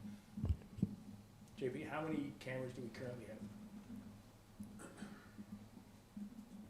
We have one camera there now. That's a trail camera that was proposed in consultation with council last year. It's not the power is not the issue. It's a network issue. We have no way to network cameras to get the footage saved onto any form of network so we can access it later. So a temporary trail style camera was installed last year. Limited capacity in terms of battery. It's solar generated. So on sunny days we get lots of coverage overnight, and on non-sunny days we struggle keeping the thing charged. So that's where we're at. And that was my recollection. We had a lot of discussion around it last year, and that was the outcome that Councillor and Bruce, I guess you were the one that was most adamant about it, and that was the outcome that we determined that we would try. One challenge, and Councillor McColeman, you make a great point, one challenge that I think is a reality that we have to at least accept for the time being. The individuals may or may not be caught. And if they're, if we can get good information on and charges are laid, mischief of this manner, while as frustrating and reprehensible as it is, as they, as those individuals go through the court system, the punishment may not be what we as the, I'll say, victim would hope that it would be. That can be challenging. Camera, just so there's a bunch of lights on there, cameras are on Adams, no, that's all right? Yep, so we have a trail camera, that's what we're saying. I am a little confused because last year I asked about lights being on during the day, and I was told that the lights are on during the day because it powers the camera, and now you're telling me that it's a solar powered camera, so I'm just a little confused as to where that discrepancy is.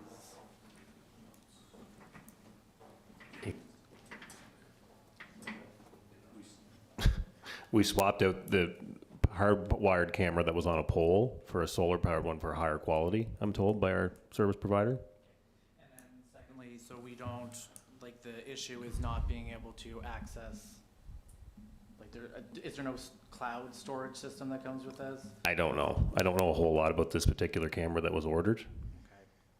But, I mean, like I said, I have them at home. Mine are very inexpensive. They are not hardwired into my house, and it's got a cloud storage. Like, there's plenty of very cheap options out there that don't have to be hardwired, and it just kind of seems like maybe we didn't get a very good camera. I mean, I don't know what the quality of it is, but if we're having we can trouble certainly accessing take more time and things. then do more research on the cameras. But one challenge with it, I think that we have to, if we accept what our police are telling us, is that that camera footage is still not necessarily great investigative tool. Not, sorry to interrupt, but I'm confused by that statement, given Big time. this police currently across PEI are putting cameras out in public areas. So the Yeah, two don't jive. Daytime footage, fantastic. Evening footage, you know, male in hoodie, knocking over, you know. There's a chance you're probably not gonna be able to identify them, but I guess when you say it, what I hear is police are saying camera footage is no good, and that's not what you're saying. No, that's not what I Okay. said at all. Okay. I said police have No, said that's that what I'm hearing. that the investigative value of them is limited. I mean, Because if they're. in the footage that we have right now, you can tell that potentially that there may be a marking on the hoodie. Yeah, we don't have good quality footage in this Correct. situation. Okay. So we'll go back to Ron Okay. That sort of answered the question that I had. I was just wondering if the nighttime images, if not all of them, some of them, if any of them are at all clear, or if you can identify an individual in any of them, and if those images, or if that footage isn't very useful in an investigative sense. Gas stations post pictures of people stealing gas all the time. Why don't we post them? Wouldn't bother me in the slightest. I don't know if it's a liability thing, or if, we shouldn't be doing that as a city, but why not? We just talked about consequences. That's a consequence. Post the pictures, if they're identifiable. Or even if they're not. That's Larry's hoodie. I recognize that. That's Larry. Like, boom. There's the consequence. Everybody knows Larry was knocking over light poles. I guess I'm probably not nearly as irritated by all this as Bruce was this morning whenever we talked, and he was spitting nails through the phone, but I guess I really get irritated by the policing comment. Like, it's a constant, every time we bring something up, we are met with, we need more proof, we need to investigate, and there's always pushback. I look at this agenda and there's maybe five things on this agenda tonight that are constant pushback. This is something that our whole province can enjoy, not just our city. This is something that we continually make sure there's budget money for, and it just gets pushed off all the time with an excuse as to why the camera, why the no lights, like why you can't, like, I mean, a store uptown gets broken into and they post it and they see a symbol of a guy's hoodie, they know who it is, and then they go and approach him, somebody else rats them out. Well, the job's done. Like, just put it out there. Like, what are we hiding from? People are destroying what the taxpayers are paying for in this city. Like, if you don't want to be respectful, well, you know what? Like, there's another place for you. And if it's behind bars because you are so disrespectful to the property of other people, then so be it. Like, there's so much pushback when we want to toe a line on doing something that benefits everybody in this city. Like, the explanation from the police, they always say they need proof, they need a video proof, and now video proof is not an excuse. Why can't something be live all the time? Like, why can't, like, I'm sorry, but we are a leader in electricity, and we can't put up a camera on a boardwalk. Like, I really have a huge, huge issue with why this hasn't been done and why council has to repeatedly ask and why our residents have to repeatedly pay for these repairs.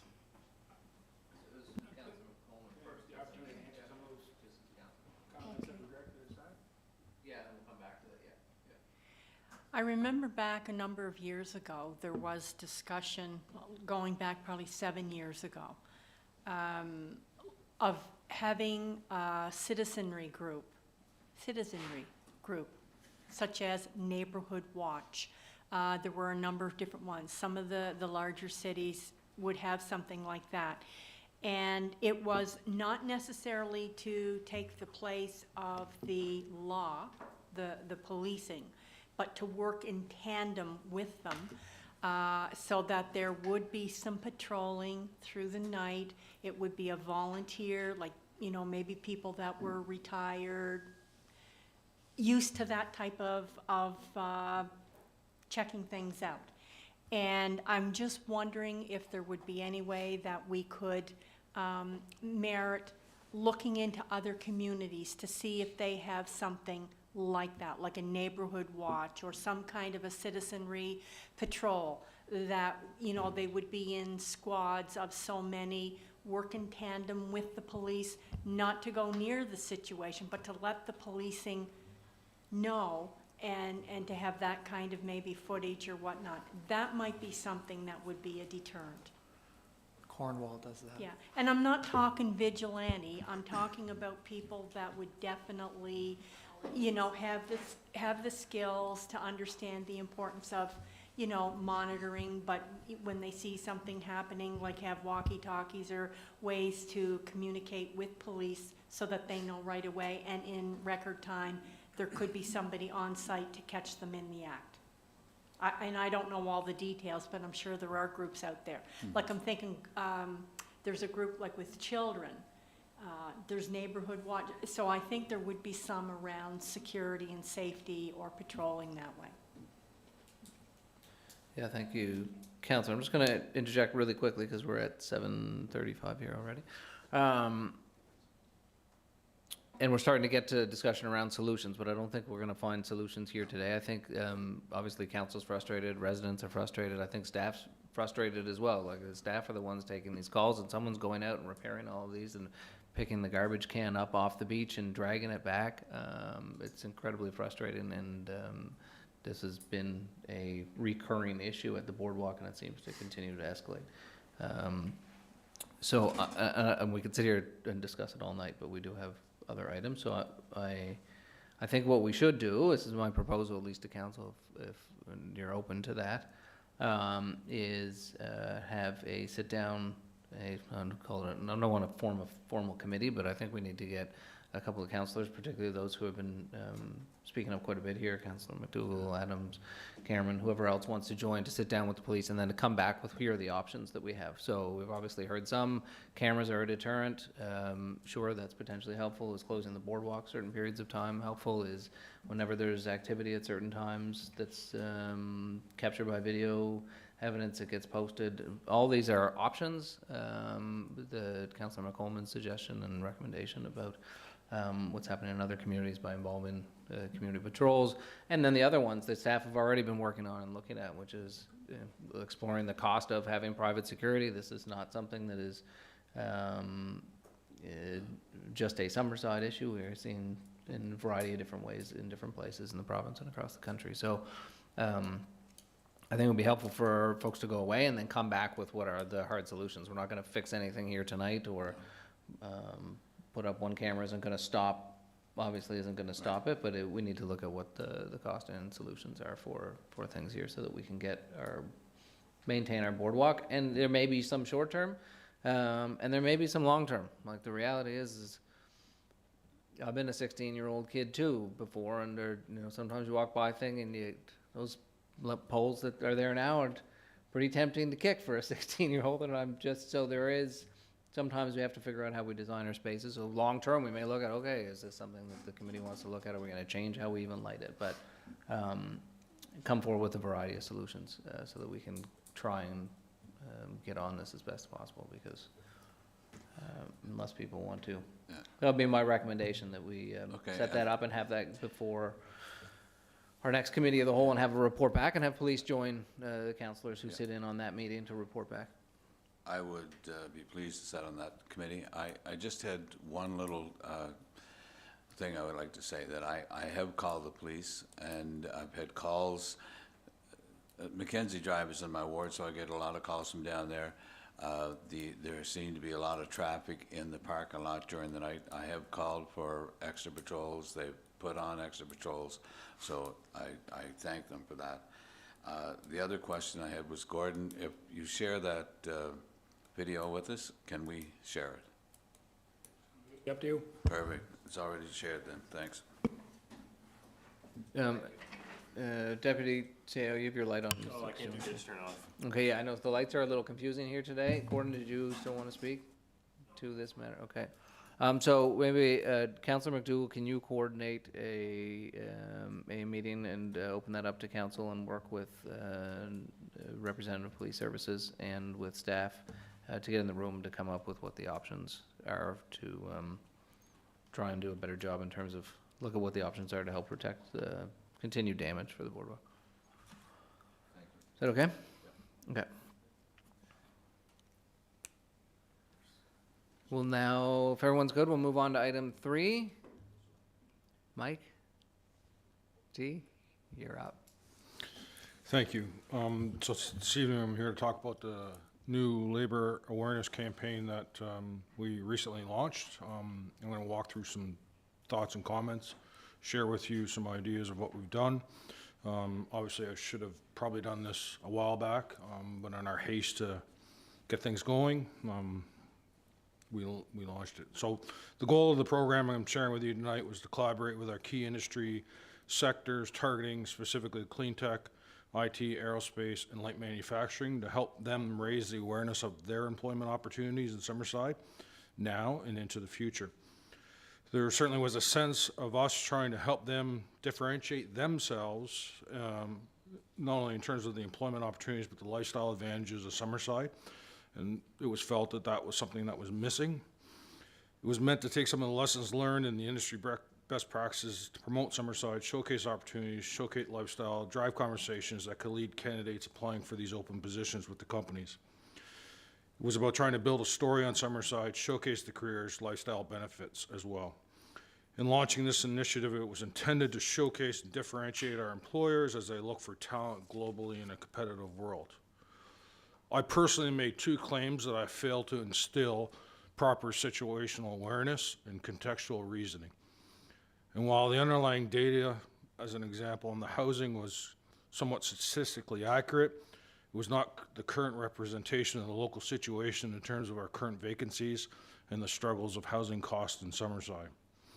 And our post on healthcare was not meant to highlight our inherent challenges of healthcare, but merely to represent Summerside is starting to see some investments in healthcare driven by the new health center. And we were trying to use this investment to highlight the investments being made, but again, fell short of the overall reality, fell short in the hindsight, and disrespected the hard work being done by our council stakeholders and concerned medical professionals about the overall shortcomings of healthcare delivery. And we shouldn't have been a little more proactive in that.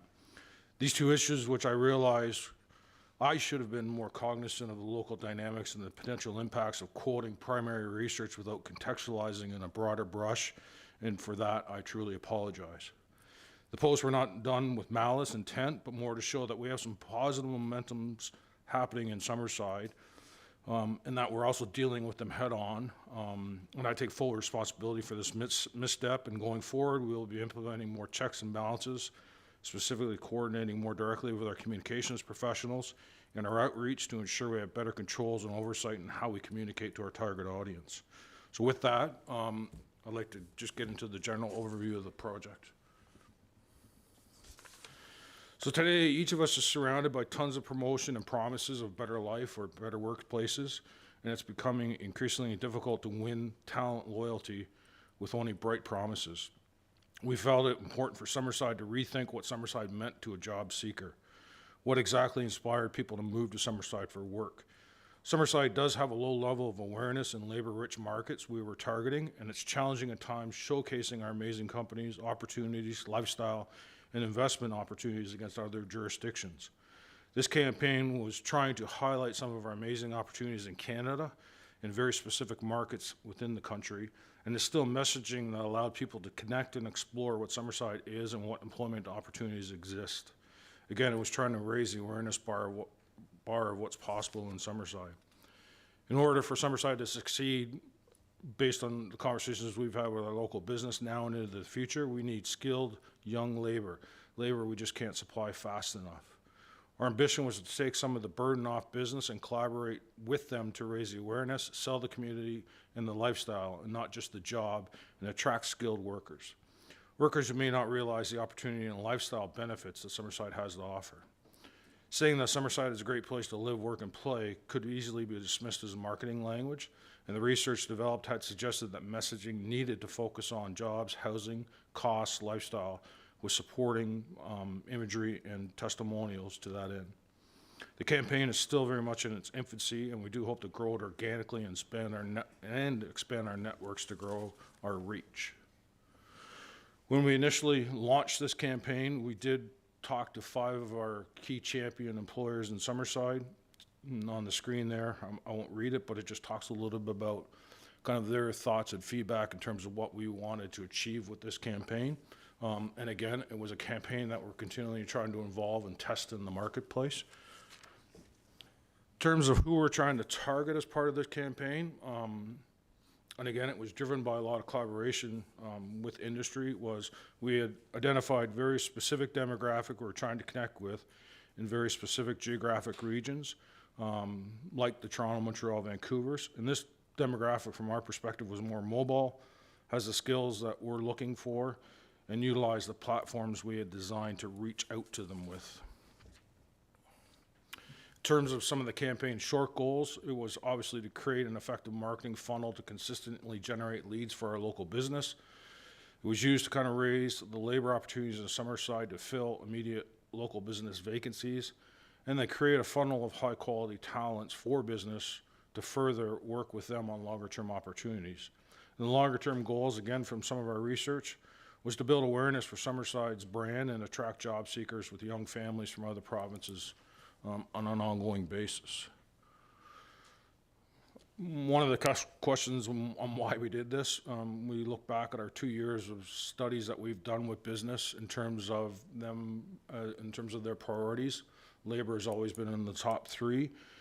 These are just some of the positions in Summerside currently vacant that we're trying to help our local business fill. So it's 205 positions that are holding back our companies from growth.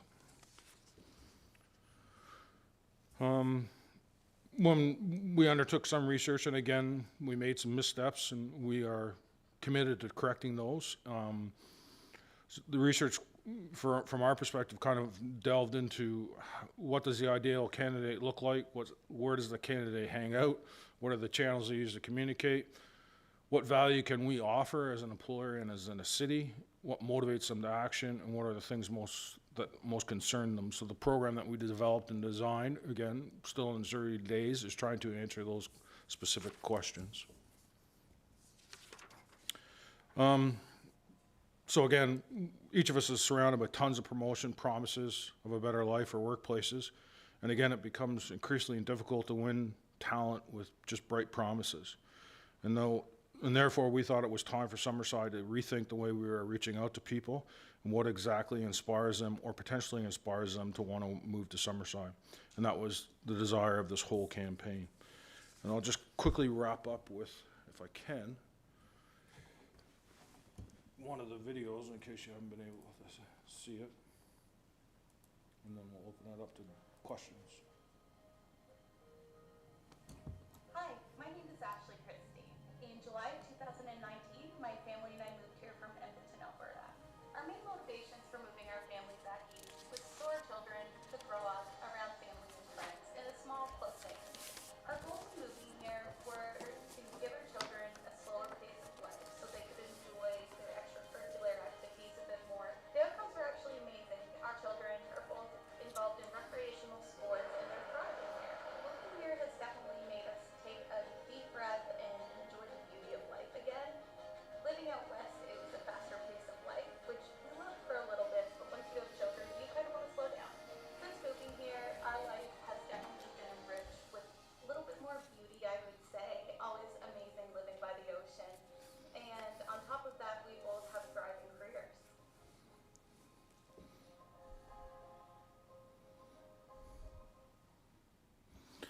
So that's my presentation, and I'm happy to answer questions or comments.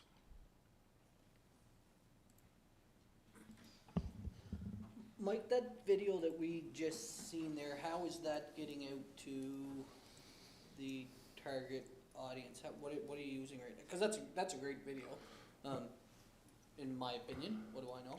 But I think that's a great video for.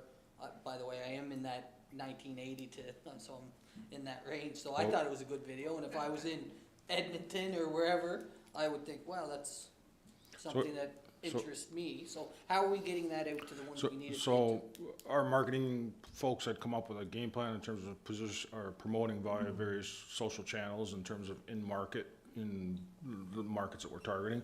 We need to work quite closely, more closely with JP's team to help us kind of push those out, and that's part of the process that we're going through now. Yeah, because what you were referencing earlier when you said we made a little misstep. No, I absolutely did, and I apologize. But it was probably well-intentioned, but it probably went on a media channel or out to an audience that we were not targeting and was not what we were looking to get, right? So that, I guess that's why I'm asking, to make sure, because that going to the right audience, that original misstep is not as much of a misstep, I guess. So 100%. I'm just trying to, Yeah. you know, So that's a good video. Yeah, and so it's a we good got, message. kind of got excited, we launched it, we should have taken a step back, should have consulted with JP's group, kind of figured out how to drop it in the markets that we were trying to drop it in initially, and that's where we're kind of resetting that process now.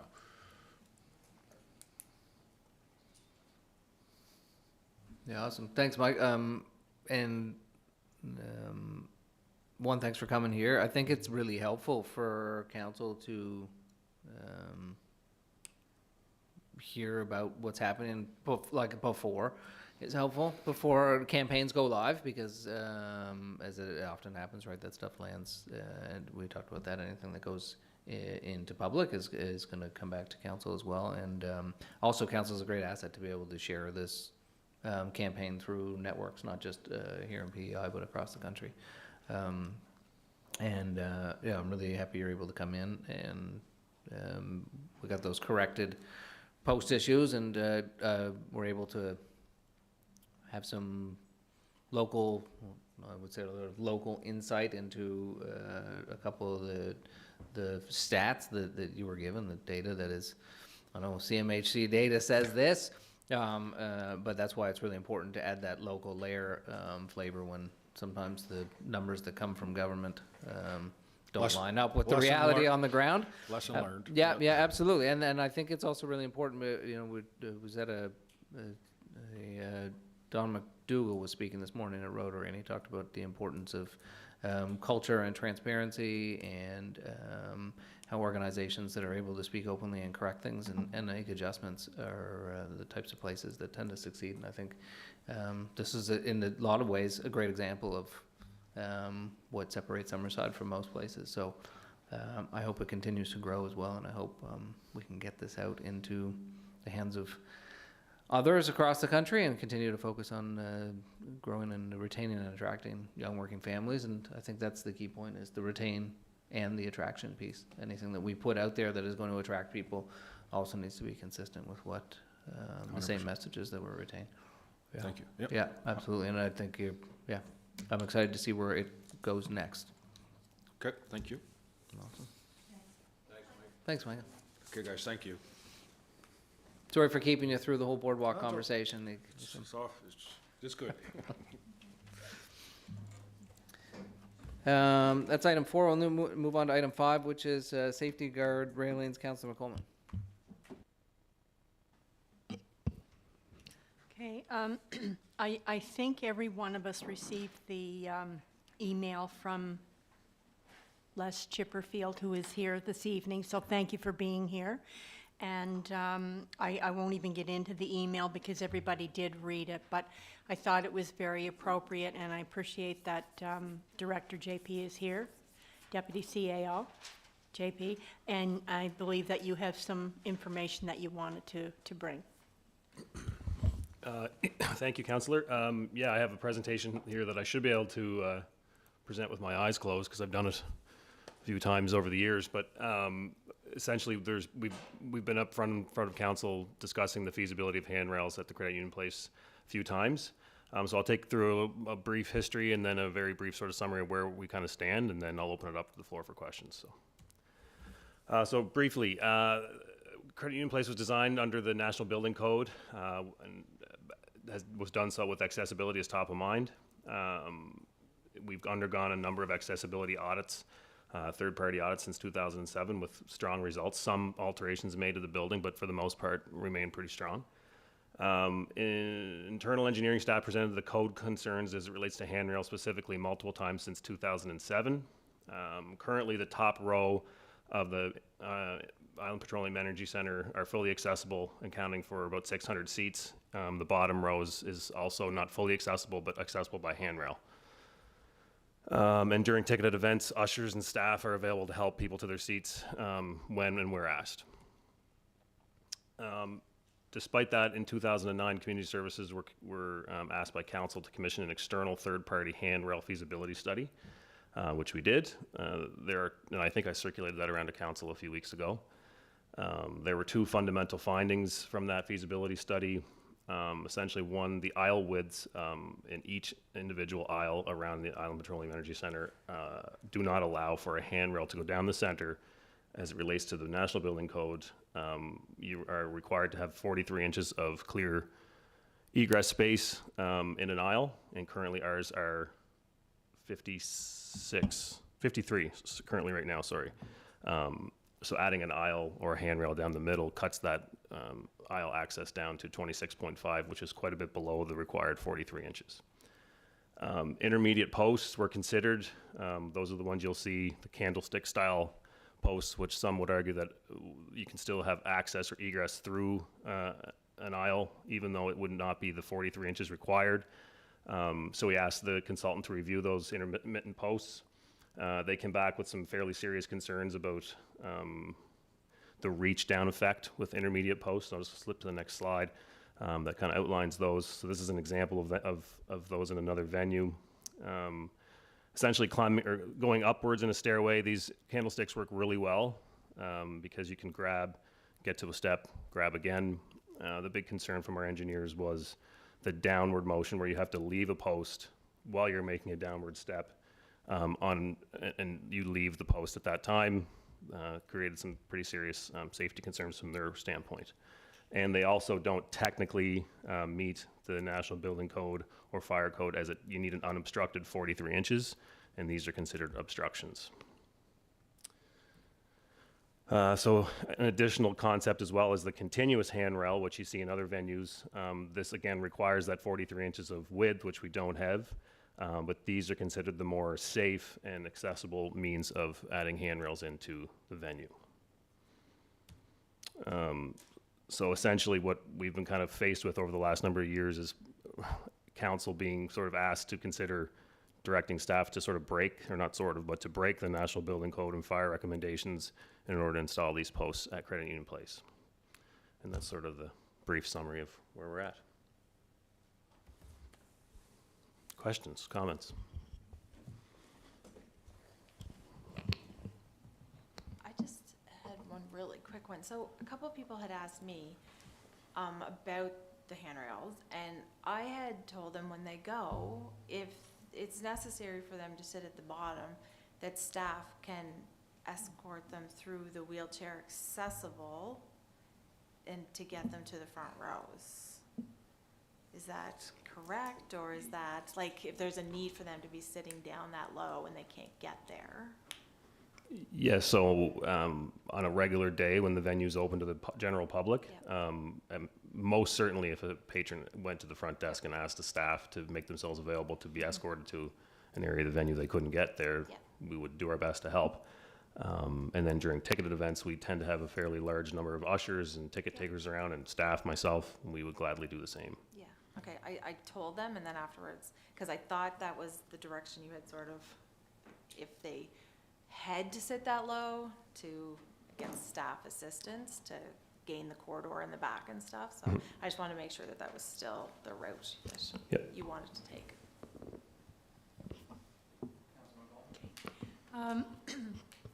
Deputy CAO, I just wondered, when you mentioned in the report about the National Building Code, I'm thinking, you know, when Credit Union Place was being constructed, all of those standards would have to be followed. So I'm just wondering, at the time when it was, you know, the specs and everything were being followed, what would have changed, or what, because now it's not meeting that code if we do put a railing down the center. So I'm just, can you explain that a little bit so that we'd have some clarification? Yeah, it's going back a number of years, but Aaron has a pretty good memory. But during the design phase of the building, I think the focus was on obviously having strong sight lines throughout the entire facility and reaching a certain number of seating capacity, but doing so with as much accessibility as possible. So the top load style of our arena allows that first level that you arrive on from an elevator right out to all the 320 some odd seats around the top rim of the arena are all fully accessible without having to take a step. So I think that was the kind of the trade-in for shorter or smaller aisles, not with no rails, knowing that the entire top row was accessible. I can't speak for Aaron, he's not here, but we've had a few conversations about that throughout the past. And there's also companion seats as well. Yeah, so you can see on this map, this isn't all the wheelchair accessible seating in the venue, but there's a few, and there's companion seating beside each of those, yeah.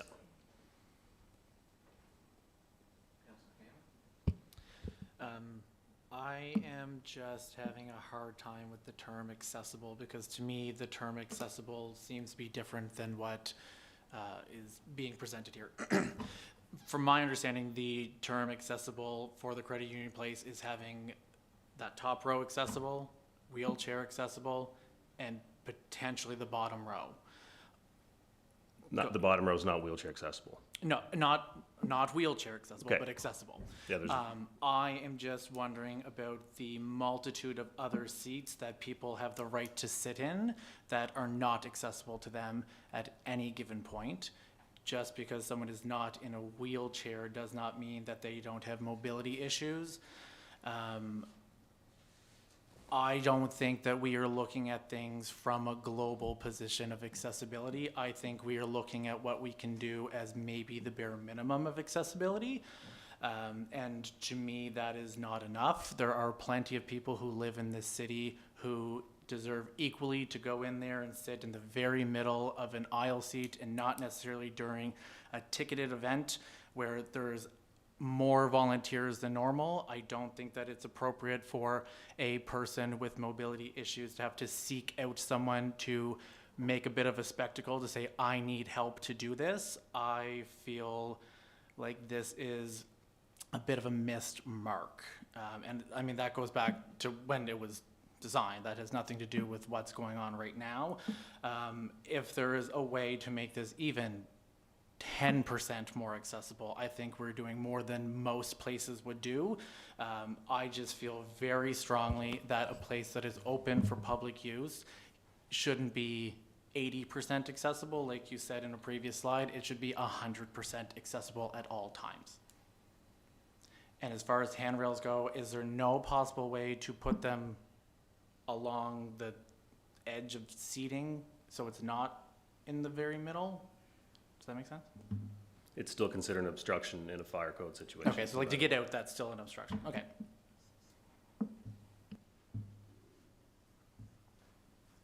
Councillor Morrison? So I'm probably not quite on the same page as JP on this anymore. I spend a little bit of time out there, and I've sat and watched people struggle to go up and down the stairs. And I know people personally that have an issue going up and down the stairs. So I'm really of the mindset that we should install at least on 2 aisles, a single row or single handle down the center that's temporary in the fact that it can go in and out at our convenience or the facility's convenience. So it's not there forever. Once you put it in, it's not there forever, but it's stable enough that you can put it in and people can use it, and then for some reason we have to remove it, we can do that. And my theory would be putting them between the seating area of B and C in one end, on one side and X and Y on the other, and the reason I'm doing that, then in my mind, it pretty well opens up that whole end, which is where those 8, I believe it's 8 wooden doors are right at that, in that south end, south end. And people could come in, so if they have mobility issues, at least they're gonna be closest to them, and it opens up those sections and gives people something to hold on to go up and down those aisles. It probably opens up, I don't know what's in that end, then it'd be somewhere around 500 or 600 more seats. And it could be like a test, in my mind, a test that if it works, you could put a couple more in the facility. I know you can't put them everywhere. I know it may be an issue with fire code, and I don't know how you get around that. But common sense, which isn't very common anymore, and we all have a different opinion on what that is, it just tells me that if it stops one person from falling down those stairs or feeling that they're gonna fall down those stairs, then we've accomplished something. And I fully believe that's what we should be looking at, and that's what we should be doing. I probably, the 2 years I've been here, just shy of 2 years, I've probably looked at, it's probably almost a daily thing that I think about and wonder about, and it's gotta be better than it is. And we don't all need it, but there's a certain percentage of the population that needs it, and it's going to make a difference in their life to go up and down that stairs, and maybe my life in 10 or 15 years' time. But I think it's important. I don't know if it'll work. Again, I know there's engineers and all that. I don't think it'd be a huge expense to do 2 aisles to start with and see what the results are, if it can be done at all. And that's just my thoughts.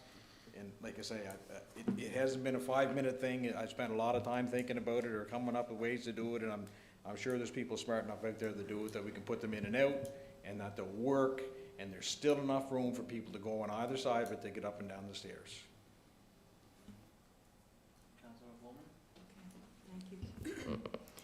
I guess I'll just close the point on this with Mr. Chipperfield's email. And I know there's been a few other residents that I've talked to, and what one resident has said to me, because they do like to go to the hockey games and just the concerts and different things like that. For them, what they said, and I hope I can repeat it properly, but it's a dignity situation for them. And what they mean is they want to remain as independent as they possibly can, whereas a guardrail or a handrail would really help them. Their biggest fear, and yes, they can go from the bottom or somebody can assist them, but if you've ever had to be a caregiver for somebody that continues to lose their independence, there is a real dignity factor, and I think that's where this one person made the comment on. And also, this isn't in Mr. Chipperfield's, the point I'm just making now, but in his last couple of points it said, a final consideration relative to liability is from the Alberta Safety Council and is as follows. It's section 4.47, barrier-free design guide. The concept of a graspable handrail is very important because its purpose is to provide assistance, stability, and safety, or act as a guide to the elderly, people with visual disabilities, people with physical disabilities, or people who are a little unsteady, tired, or insured. And to me, that's where the dignity piece comes in. People want to be as independent as they can be. The foregoing is but a small example of available information concerning issues around railings. Please note that both the Confederation Center had railings installed during their recent renovations, and the College of Piping also had railings installed in their performance center during construction. It is unfortunate that handrails weren't included during the construction of the building, meaning Credit Union Place. However, in my opinion, now is the time to address public safety and install railings. It is the right thing to do. And that was respectfully submitted by Mr. Chipperfield. Yes, thank you, Your Worship. I like your idea, Rick, and I've had been approached a number of times in this over the years, probably a lot of times by the same person, but they're still at it. And I think there's some validity in what Rick is saying. I think it's time that we gave this a real good look, and I know that we look at it every time, but I would be in support of, you know, the recommendation that Councillor Morrison had. And, you know, I don't know, do they have to go all the way to the bottom? Is it, and to be able to put them in so that they can be removed is an option too. But I think that we should really look at this. Just my thought. This has probably been asked before because it's a fairly obvious solution. And I know it would affect probably mapping and ticketing, but could you ever take out a seat at the end of every row to satisfy that minimum width requirement of the stairs? Mhm. Like just remove one seat from the end of every row and then have it open up? Has that been asked before? It's just, I think it was more along the lines of, one, trying to not, like, it'd be a sizable capital expense as all the rows of seating are connected to one another. Yeah. So it'd be modifying, and then it would also be installing additional aisle widths, which would be expensive. Yeah. But it was never. But that would satisfy that. It would satisfy the width building code. requirement. Yep. Okay. I think it's important to note, just while I'm here, that this isn't a staff recommendation. Like, I shouldn't say I'm indifferent. I'm supportive of patrons accessing all areas of our facilities, whether it's a park or whether it's the cup, it doesn't matter. But they have to be able to do so safely, and we have a national building code that's there for a reason. And staff are simply pointing out to council the rules. And council can make a decision whether or not we want to follow the rules or we don't. And staff will follow direction. And we've said that the last time, and we're back talking about it again. So I just want to kind of be on record that's where we are with handrails. I just have a question. I know the Rogers Centre in Toronto just underwent a significant renovation, and they installed handrails, so I would expect that they would meet the National Building Code requirements, and I think they are 4-row. They're not continuous on the entire section. So I'd be really curious as to, when I see National Building Code in here, you can, you can't, but when you look across the country, I'd just be really interested in where in the National Building Code it says it provides the specifics with respect to handrails. It would have been in that report that we provided you. Yeah, and I think the report's from 2019, is that right? So there'll be an updated. There may be, yeah, so I'd just be really curious. I can't imagine that a facility of the scale of the Rogers Centre would not be consistent with the National Building Code. So, and having worked on the files before that have the National Building Code, the National Building Code is not a box check, but there is a lot of guidance and discretion as well. So who's reading the National Building Code sometimes has an impact on what the recommendations are. But it may be really helpful to, I think we've heard from council frequently about looking to have more accessible sections. Councillor Morrison's point on, I forget the exact sections, X and Y and A and B, probably have the most reduced impact on visible sightlines given the angles. So where does council want to take this next? Yeah? Council, yeah? Can I just, we tend to look at. So let's do a quick thing for you here. So really quick. Yeah, sure. Okay, go ahead.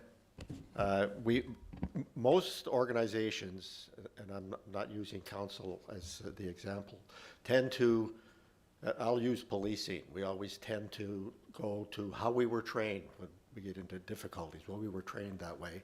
Doesn't mean the training is correct. So in this case, everybody around the table seems to think that we should be able to do something to help this, to help people from falling, to make it more accessible. So instead of looking at why we can't do it, we should try to look at what do we have to do to make it work. That's the way I like to look at things. Thank you very much, Your Worship. Councillor Snow? Yeah, so I would agree with you, Mr. Chipperfield. When you try to find solutions, it's good. I'm curious, this one that we're looking at, without saying where it is, I know I recognize the arena, but without throwing them under the bus, how, wide are their, like, I've been down there and They're been not to- 43 inches. They're not, are they less than 43 or wider? They're not 43 inches. Okay, yeah. And just a point to mind, that's not what I'm talking about. I want the continuous rail from top to bottom, or from close to the top to close to the bottom, you know, the solid. I don't want them like that either. No, and I'm maybe, fine. and having said that, I guess what I really thought of was probably having two down there. So go down like 5 or 6 rows, have a break if you have to go across, and then go down, you know, so kind of split it in half. So we'd have, yeah. So it wouldn't be one solid piece, but it would also make them lighter, so when you had to take them out and move them back and forth, that they mightn't be light enough that one, but certainly 2 people could handle them and move them around. But probably a break in the center. But I wouldn't want them all like that for also the safety thing about people then would put their hand out and miss it maybe. Where if it was one solid piece except for a small break in the middle, they have a tendency to hang on to it or have more stability with it, I guess. I guess, and I don't disagree or agree, the design, I'm impartial to, I would leave that to whoever, I guess. I do think it's needed, something that, again, has been mentioned time and time again.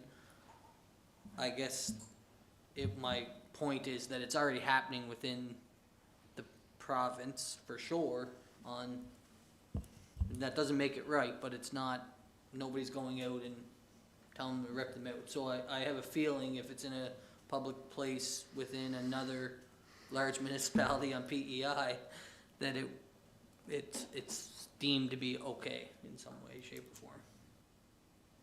I guess the key would just be to get recommendations on MBC compliant handrails for the CUP and what the National Building Code compliant handrails for the credit union place and what the costs are associated with that and the work that would have to be undertaken.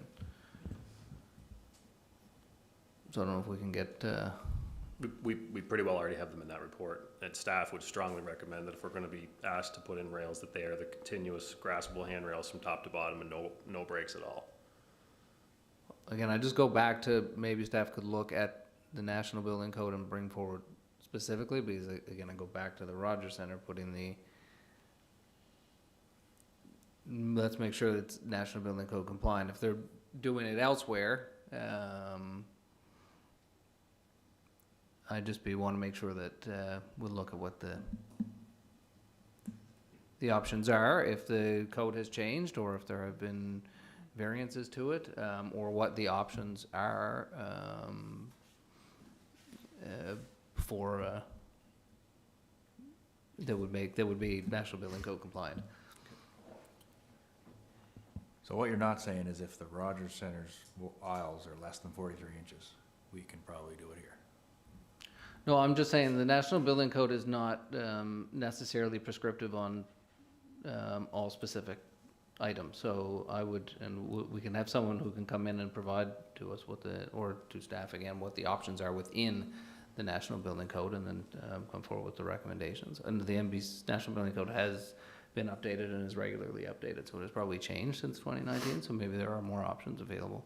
But it would be worth looking at. And then bringing forward a costing item, because there's obviously a cost associated with that. But it sounds like that seems to be the direction from council. We can certainly attempt to do that, yep. All right. And then we can't talk about it again. We got to stop. 18 months is our 4th conversation on it, so 3rd. Yes, Councillor Drone? Yep. Sorry, just one more. I was just looking at this. So the cup aisles are 26.5 inches.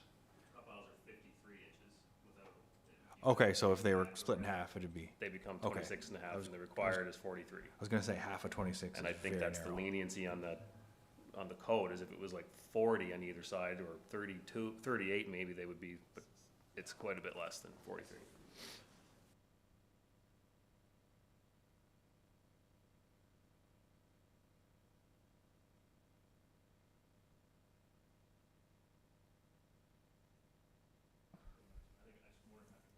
I don't know, my thing fell asleep.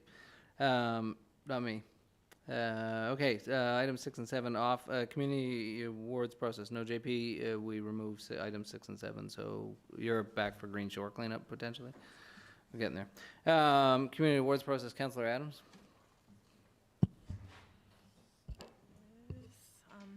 Thank you, Your Worship. I just, after the last community awards process, as a council, we sort of briefly discussed the process of the community awards. And personally, like, I like the event, I like the night, it's great to bring everybody together, the venue, everything. I just sort of wanted to make sure, because I asked how the awards are decided, and it's a committee, and that committee puts in a lot of time and reviewing the many applications that come in, and so on. So not to take away from the work they do, but just to probably have, what's the word I'm looking for? Just to ensure that all the checks and balances are there on the applications that they're reviewing. I just thought it would be good to do a full circle review on award applications that come in. For example, if somebody nominated me for something, then the committee is relying, from what I've been told, on the application that's put in front of them and the information that's given to them. From what I've understood, then it goes, unless there's like a glaring issue that's publicly known, but I don't, from what I've been told, I don't think there's like a reference section or a backgrounder done on the applicant, just to make sure that we're not putting the applicant or the committee in an awkward position come award time or following. Like, you know, it could be anything. Like, you know, this, there's a million different scenarios you could pick, but like, you know, it could be something in their past that, you know, they thought they've moved on from, and then somebody sees it and they're like, oh, wow, like, that's not appropriate for the city to be delivering this. But at the same time, the committee might not have known about this background information. So maybe, like, can we sit, I don't know, like with the committee maybe, and see what they would see as being beneficial in their decision-making process, because it's on them and it's also on us as council, like, to field these questions if something ever was to slip by us. So, I mean, you know, we get reference checks when people want to coach kids' sports, so so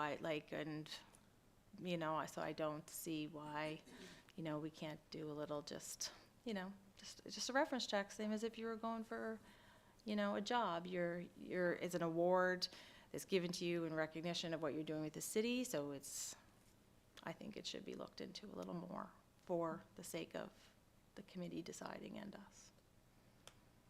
So I don't know how you want to go about that, like, if you want to bring the committee in and they meet with some like us and just tell us their thoughts, and maybe they haven't even thought of it, right? Like, maybe it's sometimes until something happens, you don't think like what you could be putting yourself,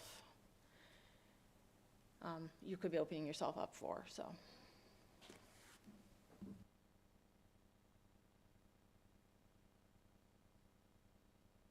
I'm not sure. I've been a member of that committee, and I think the committee has done, not just when I was a member of the committee, has done an excellent job in terms of selecting residents. I think they have to use some discretion. We get into the point of one of the critical pieces of having independence is to have independence and to rely on the individuals who are on the committee. So if there's a suggestion in terms of how to add an extra layer, like, I can't imagine doing criminal record checks on names that are submitted. So No. Or if there are certain instances, or if there have been certain instances where people have received awards that again, you'd really need to come forward with, I think, something. I know, but I'm Solid, thinking some like criteria. nationally, people have been recognized for something and then something has been come up afterwards. So I just, and like to councils, like you have to realize, we didn't know until after the fact who was getting the awards, right? So I think even, anyway, I think council should know, because if there is an issue with anybody, and if anybody brings a name forward to us that they have an issue with, then I think council should at least know who's receiving the awards ahead of time and for what reason.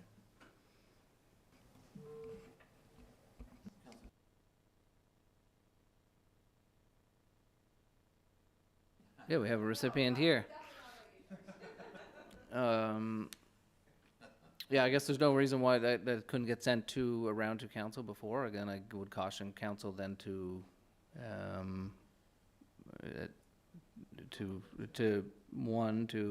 then if there were reasons that were substantiated and that were you put yourself, council puts itself into a very difficult situation as well. Yes, people are nominated for things, and sometimes things come up or things have been in the past. Different levels of government and organizations have different processes for selecting awards recipients. So I don't think there's been any, I think everyone would be open to, are there other ways to make sure that the process works better and smoother? Sure, I think if you've got specific solutions and or options, and send them along. I think Sandra did a fantastic job in coordinating and running the awards and the committee. Now, I know the committee comes in and meets, and I don't talk to them. I don't know who the recipients are until it comes out as well, but that's part of the, just I guess part of the process that had been picked in the past. Councillor McColeman, sorry. There's one thing, this has to do with a job competition.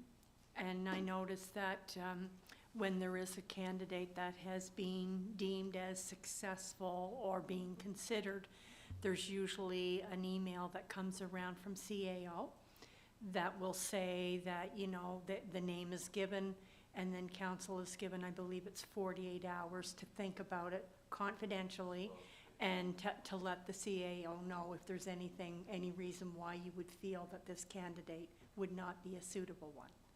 And then it's very confidential. It goes directly to the CAO. And that, so I wonder if we could come up with something like that, just a question, whenever we find out, say, the name or whatever. I don't know. That's all I. Yeah, I don't see why not. Again, then if you do have issues with a candidate, though, they need to be substantiated. Not I've heard this or I don't like this. Right? They have to. They usually are. Look, this person has had something that conduct that is untoward, undeserving of the award.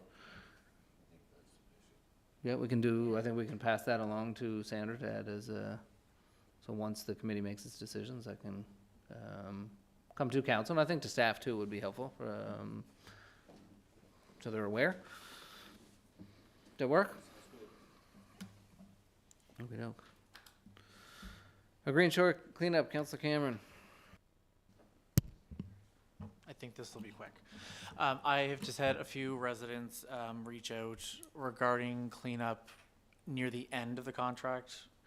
Since it's now becoming warmer, longer, there are definitely some issues with smell and, you know, the sight of it, I guess. And I was just wondering if we can look into maybe the cost that would be associated with extending the contract for the cleanup a little bit longer to see what that would look like and if that's a possibility.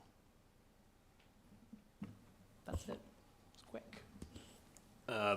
There's no start or end date for the contract specifically. It's a little bit more related to when accumulations start to occur and warmer temperatures start to arise in the spring. We start, and we do historically end the program on or near Thanksgiving weekend. We have extended it beyond that in the past due to warmer temperatures. It's more of an anecdotal. It's kind of like snow clearing. When it snows, we clear, and when it stops, we stop. The budgetary constraint is one. It's hard to even tell you how much it would cost for an extra month, because I can't tell you how much seaweed's going to wash ashore in the month of November, say. we could certainly look at it this year and overspend and see where we end up, or it's kind of up to council where you guys want to go there. I guess if we don't have a start and end date, then what I'm hearing from residents is it's not near the after Thanksgiving time.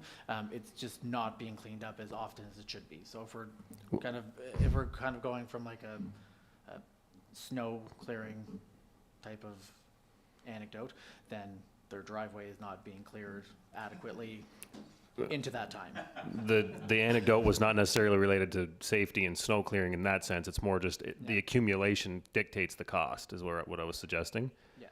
And I guess there's no standard in terms of when or how we remove. We've increased our standard, but we can certainly add an extra few weeks or months and see if it improves the quality of life of nearby residents, and see what it cost us, and then alter our budget going forward. And like, is there a way possible to give an approximate cost of, if you did once a week past Thanksgiving, it would cost approximately X amount? Historically, it's $65,000 a year. It's been as high as 100, and it's been as low as 30, I think. So it's very difficult to give and that's for a season. It depends on tides and winds and moon patterns and all that fun stuff that I don't know much about.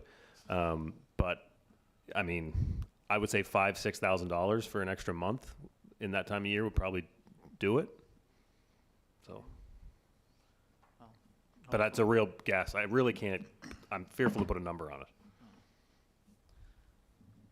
Well, hopefully the moon stays away and the winds blow in the right direction. But if that, I mean, that is something that if council was interested in doing that, that's something that I would like to put forward, because there have been a few people who have contacted me saying that around that time of year, once we get kind of past Thanksgiving, that it is getting not cleaned up as much, or there's maybe it accumulates for a few days before it gets cleaned up. I don't know how that goes, because around that time I don't utilize the boardwalk as much, so I'm not down there as often, but that's just my ask. So is that to come back in the fall and see where budget is on current cleanup? Like, it's just so we can, how we're gonna move forward. Yep, that's a decent option, is to come back in September and see kind of where we are, and if we're in a good spot financially, we'll make a commitment to keep going, and then if not, maybe we'll make a conscious decision to budget more for the following year. Does that work? Yeah, I think that's a fair kind of middle ground to go with, and if budget's there and we can keep going longer and it's needed, then that's great. You have historical records too, sorry, on the needs, but I'd be really curious if we're seeing trends in terms of increased accumulation over time or not. We would have the budget numbers for sure. Yeah. The only challenge is 2016, 17 onward, we really increased our standards in that area. So there was sort of a baseline. We had seaweed studies done. It really just came down to we needed more dollars and to clear more seaweed faster, and the smell went away, and so did the seaweed. So. Cool.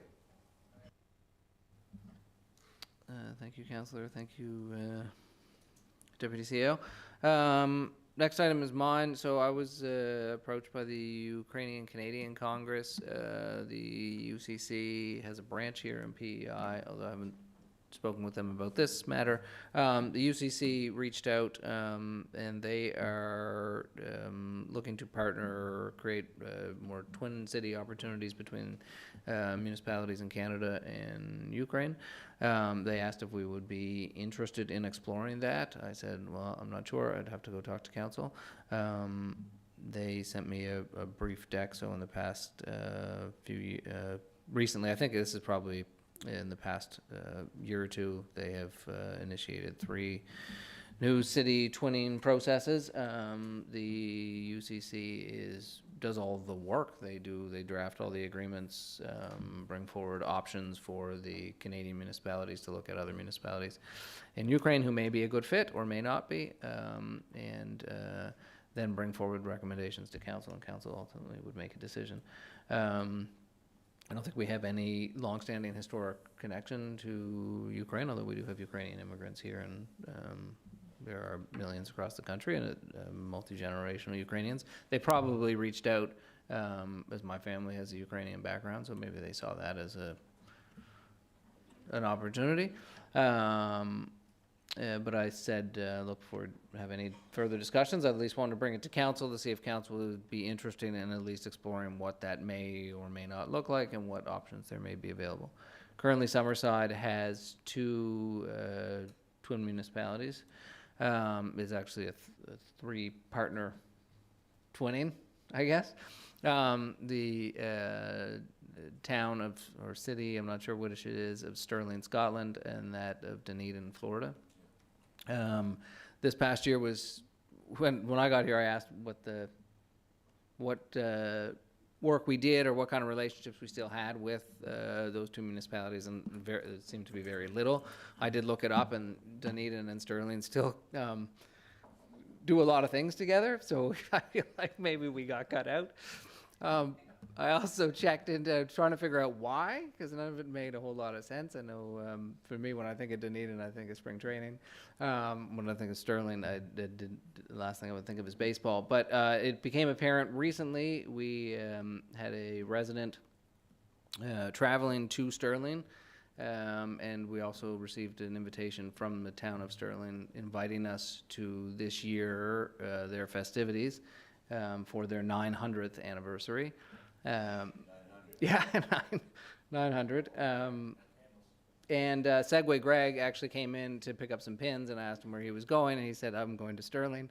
And we said, well, this is fantastic. So we sent an emissary in Segway Greg. I'm not sure if that was a good choice or not, but I think he did an awesome job. And he found, he couldn't figure out where City Hall was, but he found their City Hall. He found their provo. They don't have a mayor, they have a provo that's appointed by, I think, the Scottish legislature.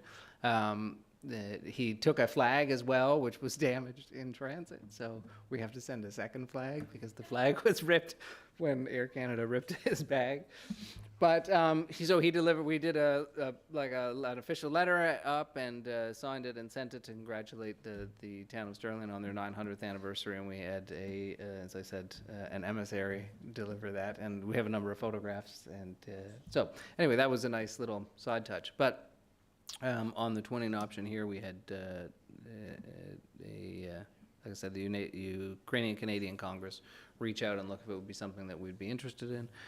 A number of other municipalities have large numbers of twin cities.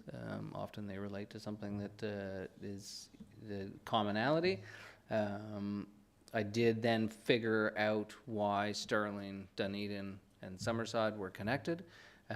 When I heard that Dunedin sent a 30-member pipe band to Stirling to celebrate their 900th anniversary, we sent Greg. They sent a full pipe band. So it must be a connection with the College of Piping, and there must be some sort of piping facility in Dunedin. So I said to the UCC I would just bring it to council and see if it is something that you'd be interested in getting their feedback on. Yeah, so they say... Yeah, so they say choose the city, contact, so they would then bring forward options to us for potential counterparts. Summerside would look at those and then agree whether or not they would move to proceed. Then they would come make a presentation to City Council for support, and then there would be a signing of an agreement and then a working committee between the two cities on opportunities to support each other.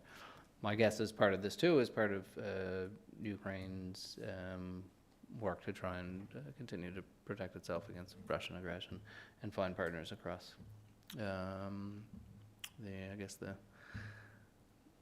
North America and Europe. So if council would like, then I will contact them and say, sure, we would be interested in hearing how the process moves, or if you're not, then I'd say they're not. That's that. So you got to tell me something, or else. I'm okay with Okay, Bruce. Yeah. Okay. Okay, great. And like I said, there is a UCC chapter here in PEI that is works out of Charlottetown. I've been to their whole Holodomor anniversaries, and they're active, and we have a growing Ukrainian community here in our city. So perhaps it's something that works. So I will then set up a Zoom call. That's what they wanted to do next, and maybe Gordon, we can sit in on it together and come to council. I'll go check out Dunedin for you. Yeah, I'm sure. I know that's. Yeah, and we still have those agreements, but like I said, we haven't done anything active on those, as far as I know, for a number of years. Okay, with that, geez, we're already 8:30. This is a long one. So with that, we'll adjourn our committee of the whole meeting. Is council okay to try and move through the special council piece here to continue? Yeah. Okay. So I'll now call to order the special council meeting of May 14th, 2024.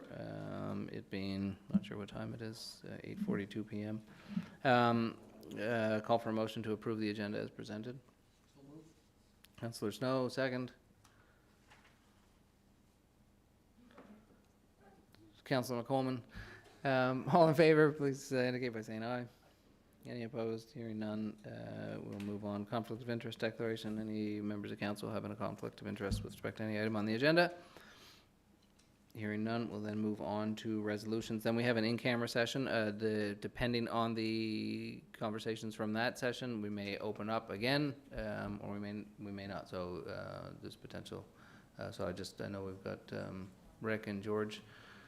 Yep. You're still awake, you're with us. So we'll let you know when we move into that in-camera session. Okay. Resolution 4.1, Councillor Durant. All right, should be pretty straightforward. I'll be finished up by 8:46. Resolution 24-041, moved by myself and seconded by Deputy Mayor Snow. Whereas an application was received from Mike Straw for a zoning amendment for PID number 652503 from single-family residential R1 zone to medium-density residential R3 zone under the City of Summerside zoning bylaw. And whereas zoning bylaw amendment 0078, a bylaw to amend the City of Summerside zoning bylaw, was read and declared as read a first time at the council meeting held on April 2nd, 2024. And whereas in accordance with section 5.7 of the zoning bylaw, council shall consider the following general criteria as applicable: conformity with all requirements of this bylaw, conformity with the official plan, suitability of the site for the proposed development, compatibility of the proposed development with surrounding land uses, including both existing and projected uses, any comments from residents or other interested persons, adequacy of existing water, sewer, road, stormwater, and electrical services, city parking and parklands for accommodating the development and any projected infrastructure requirements, impacts from the development on pedestrian or vehicular access and safety and on public safety generally, compatibility of the development with environmental, scenic, and heritage resources, impacts on city finances and budgets, other matters as specified in this bylaw, and other matters as considered relevant. Be it resolved that zoning amendment 0078, a bylaw to amend the City of Summerside zoning bylaw, be hereby declared as read a second time. This bears the recommendation of the Planning Board meeting held on April 15th, 2024. Zoning Amendment 0078, a bylaw to amend the City of Summerside zoning bylaw. The Council of the City of Summerside, under authority vested in it by Section 18 and Section 19 of the Planning Act, hereby enacts as follows. The zoning for PID number 652503, as shown on Schedule B of the City of Summerside zoning bylaw, is designated as medium-density residential R3 zone, hereby excluding it from its former designation of single-family residential R1.